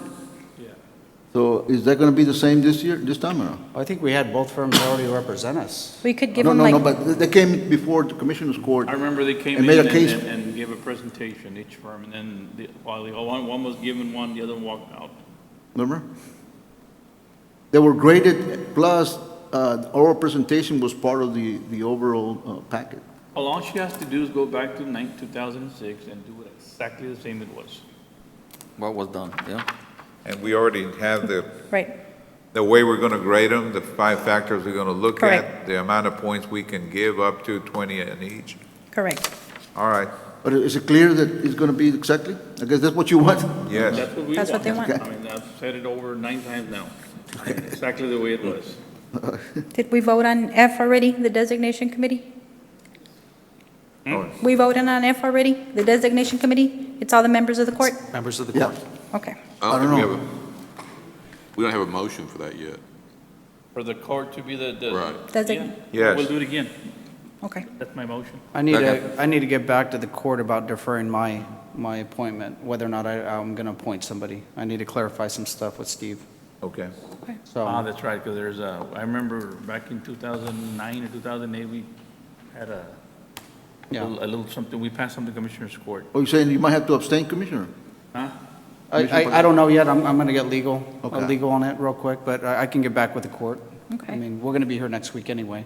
So then we can, for the record to state, it'll be for Commissioner Palacios, Joseph Palacios. It'll be Commissioner Palacios or his designated Well, just member. leave, just, the Or other, even doesn't. the other members of the court have made their appointment as themselves. Commissioner Okay. Palacios has not. Okay. And when is the deadline for them to submit proposals? October 15th, 2014. And when if- do we vote on it? Probably in Probably 2 weeks After from that. then. 2 weeks from then? Yes. Okay. Yes, sir. Which would take it into November. November, beginning Right, of November. probably the second week of November, So the sir. motion is not for each member of the court to be in the grading committee, only 4 at this point? Because you had said that you want all members of the Commissioners Court to be in the Right, grading committee. except for precinct one. 4, for Joseph. Yeah, because there might be a potential issue Right, there. right. So it's 4 members at this point. So what's going to happen, motion we just made? Do you need, Mr. Are we Crane, do saying they that need all to restate it? I'm sorry? Yeah, If we Mr. said that if all Commissioner the members of Palacios- the court will be part of the grading committee, with the exception of County Commissioner Precinct 4. It'll either be he or his designee. Well, and that's why I was explaining to him just when I was asked that question.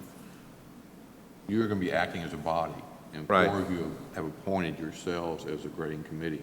So he could not designate somebody to be on the grading committee. That's what I was going to voting. say. because they would not be a commissioner. See what I'm saying? Right? So unless y'all change your motion to be appointing your chiefs of staff, for example, he could then appoint his chief of staff, but it's still gonna come back here for final Well, passage. why don't we just wait? Why don't, they appointed themselves. Mhm. Next week, I can have enough time to No, clarify but if we everything. appoint ourselves, and if you can't appoint yourself next week, I mean, you're gonna have to go back and. Yeah, or either that, if you have a concern, at that point, you might suggest that they put another item on the agenda, and we do this again next week. For next week? Either Or you can that- bring it back next week, this, For the one for precinct 4 only? What I recommend for Okay. him to do is to pull that nepotism that we passed back in 2008, 2009. Have Steve, have you looked at it at all? I have not really looked at it. I have a suggestion for the court. Okay. Take no action today on this item, have it reposted for Okay. next week, and then the commission will know how he needs to proceed by next week. it'd be best, I just think wait you need to until read next week. that thing we passed back in 2008 when Judge Salinas was here back then. So we place it on for next week? Take no action today No and way, place it that on wasn't next here. week. Okay. So they need to rescind their action, their motion? No, I don't think there was ever a vote. Okay. There wasn't a There was motion no on vote, that. I just made a motion, we didn't vote. and there was no Okay. second, was there? Okay, then I'm requesting no action on item F, and we'll put it on the agenda for next week. Moving on to item B1 for precinct number 1, acceptance and approval of amendment to contract C14-017-035 with Royce Hauling Service to include the hauling services from pit locations of Progreso and La Joya of counties other awarded with Caliche vendor due to the vendor's refusal to supply the Caliche product to Hidalgo County. Move for Request- approval. Second. Those in favor, say aye. Aye. Aye, motion carries.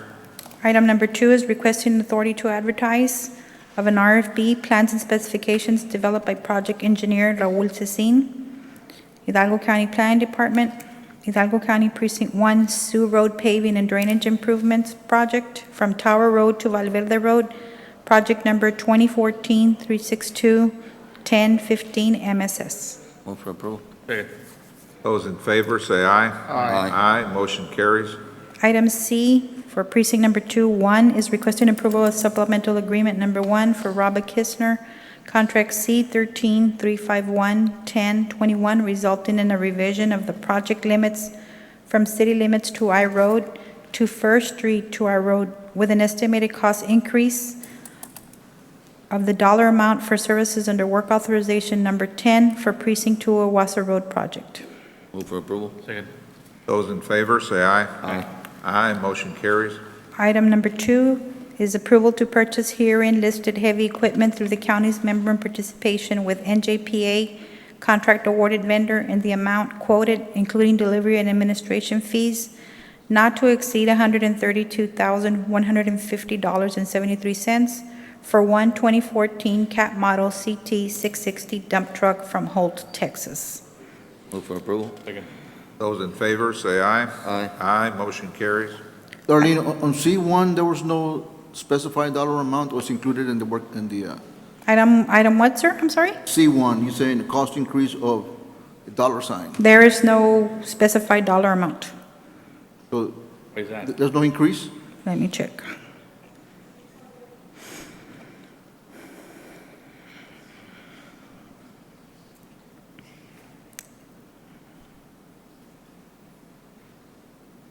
Go ahead, man. The dollar amount, it says, is $4,197.77. Thank you. And it was, I'm sorry, that's the original amount, and it was revised to $6,291, $6,921.64.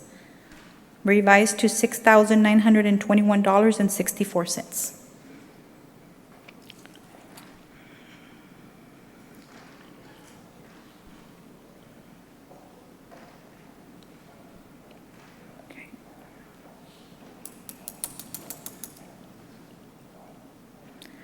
Next item is approval of the following invoices listed for previously approved purchase orders for operating expenditures exceeding $25,000. Invoice number 214-12373 for Frontera Materials in the amount of $41,774.50. Move for approval. Second. Those in favor, say aye. Aye. Aye, motion carries. Item D for Precinct 3 is presentation for discussion, consideration, and action on a recommendation by project engineer LNG Engineering to award lowest bidder meeting all specs to IOC Company LLC in the amount of $1,569,523.71 for the Mile 2 North Roadway Reconstruction Project, project number 2014-1530716, YSS. That's the lowest bidder, right? Yes, sir. Move for approval. Second. Those in favor, say aye. Aye. Aye, motion carries.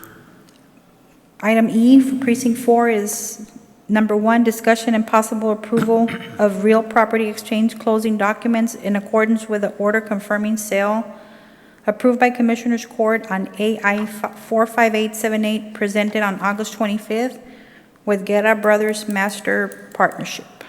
Move for approval. Second. Those in favor, say aye. Aye. Aye, motion carries. Item F1 for WIC Program McAllen, ratification of the order and activation of an energy service provider account with Hidalgo County's awarded vendor Reliant Energy for the WIC program leased office space located at 3001 North 23rd, Suite 2, McAllen, Texas. Move for approval. Second. Those in favor, say aye. Aye. Aye, motion carries. Item 1B for WIC program for the Roma Clinic, requesting authority for Margarita Gonzalez WIC program to set up an account with a contracted energy company, Reliant Energy, for the lease of office space located at 2891 East Grant in Roma, Texas. Approval. Second. Those in favor, say aye. Aye. Aye, motion carries. Item C is acceptance and approval of a short-term amendment to the current lease between Hidalgo County WIC program and Jose I. Ramirez, with the amendment term commencing June 2nd, 2014 through December 31st, 2014, in order to reimburse lessor Jose Ramirez for all incurred expenses for energy services, garbage disposal, and city services and utilities, including the authorization for order, activation, and conversion of all utilities and/or city services to the WIC program name account. Move for approval. Second. Those in favor, say aye. Aye. Aye, motion carries.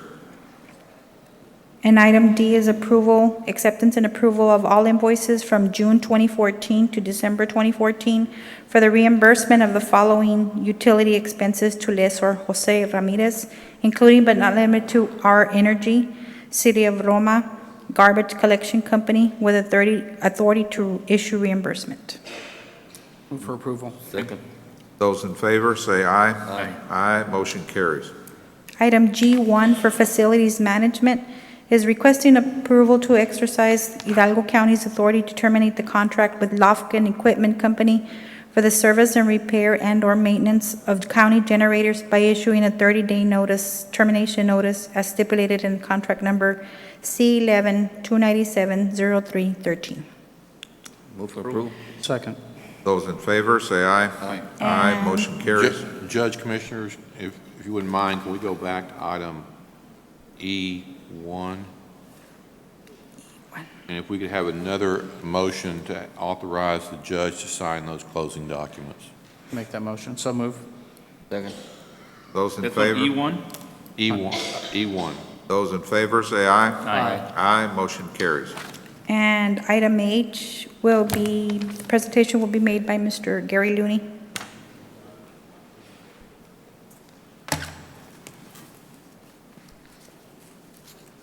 Good afternoon, Judge, Commissioners. Yes, sir. I'm here today to ask you to renew the contracts with Blue Cross Blue Shield and Dearborn National Insurance for employee benefit programs starting January 1, 2015. I'd like approval for preparing the paperwork for signature for the applications to continue those two contracts. The Dearborn National contract is for the group term life insurance for employees. There's no changes in that premium rate or the benefits that are currently offered to the employees. We'd like to recommend, too, the renewal with Blue Cross Blue Shield. That includes an employee the employee per employee contribution for all of the third-party administration services at $31.01 per month per employee, and also includes the stop-loss insurance for the insurance that we carry as the deductible against our maximum losses. And that premium is $47.58 per employee per month, with a $250,000 deductible going forward in 2015. So our stop loss right now is how much? $170,000. But the 170. differential in premium between the $170,000 and $250,000 is $1.3 million in premium. And our offsetting loss ratios for the last 3 years, the difference between 170 and 250 has been less than $500,000 per year for each of those 3 years. So if we keep it the way it is, it'll, how much would our premium be?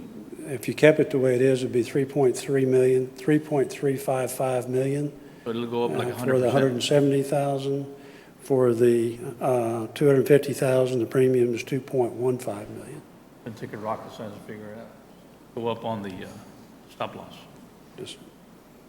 Judge, there are no contracts attached to this agenda item. We gotta have the contracts. We had the same concern last time this was approved, and we were not provided with contracts. We gotta have contracts. Can we approve it subject to? Subject to your review? Well, we need the contract, basically, and, Well, yeah. I'm sure you're going to be able to get it. The contract is currently in force. You're going to have what, sir? The contract is currently in force. The renewal, we're not changing anything in the contract that's currently in force.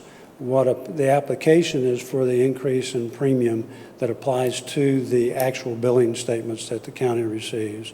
So there is no essential contract other than the renewal of the current contract. And that's what we had last time. Last time, there were no contracts, and it was approved subject to, and we never got the contract. So now he's saying, Well, did you ever ask them that you we asked him, we had the same concern last time. Gary, if And there then is a we never got a contract, why don't contract. you just get a copy and show it to I'll get the him? contract to you. And we'll make sure you get a copy, and it'll be subject to your review. All right, thank you. Move for approval? Second. Those in favor, say aye. Aye. Aye, motion carries. Thank you. Thank you, sir. Our Sheriff's Office, Final item is item I. 1A is requesting exemption from competitive bidding requirements under the Texas Local Government Code, Chapter 262-024A7, an item that it cannot be obtained from only one source. Move for approval. Second. those in favor, say aye. Aye, motion carries. Item B is requesting approval of the sole source declaration for Strong Watch Corporation. Move for approval. Second. Those in favor, say aye. Aye. Aye, motion carries. And item C is requesting approval to purchase 2 FOTM mobile surveillance systems customized for Hidalgo County Sheriff's Office, operational requirements in an amount not to exceed $344,900, which includes a discount of $25,000, but not limited to shipping, installation, and training. Move for approval? Second. Those in favor, say aye. Aye. Aye, motion carries. Thank you very much. Judge, Commissioners, could we go back now to 20A, Planning Department, for final approval on La Victoria Phase 2 subdivision? Mr. Oh, Sissi? that one item? Yes, just one item, Judge, Commissioners, Raul Sin, Plan Administrator. We just have the La Victoria Phase 2. It's a final approval. It's in the ETJ of Donna. It's been approved by the city. It's been constructed. This one has sewer from the North Alamos, and the water as well. And it has detention areas, actual drain ditch next to it. It's an extension of a first phase, and everything's in order. It's gone to advisory board, and my office also recommending a final approval. Move for approval? Second. Those in favor, say aye. Aye. Aye, motion carries. Thank you very much. Thank you, Mr. Singh. Pursuant to 551071071, 072, and 074, Right. I would entertain a motion to proceed to executive session. Okay, Judge, and, Yes. and for the record, we are utilizing item 25. Commissioners Court may reconvene into closed session for discussion regarding the agenda listed, items listed. We're utilizing item 25 to go back into closed session, Judge. All right, sir. Okay? Need a motion and a second? So moved. Those in favor, say aye. Aye. Aye, motion carries. We'll be in executive session.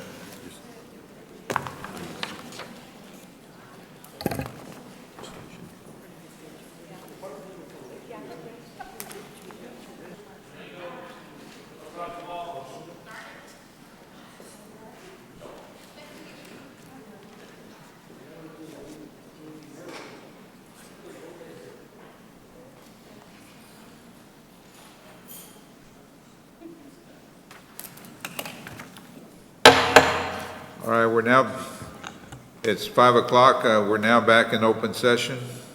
Judge, Commissioners, under item 26, open session, coming out of item 25, closed session, I'm going to refer to the open session items.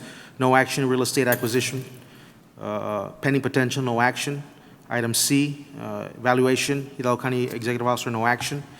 24D, Rafael Clemente and Nancy Vidal individually and as next of friends of Richard Clemente versus Hidalgo County Judge Commissioners. I'd like to refer back to item 7A1 and 2. Item 7A1, requesting exemption from the competitive bidding requirements under Texas Local Government Code, Section 262.024A4, professional service for the provision of legal services representation in connection with litigation. If I can have a motion to that effect, Move for please. approval. Second. Those in favor, say aye. Aye. Aye, motion carries. And item 7A2, I'm requesting the engagement with the firm of Mr. Rick Palacios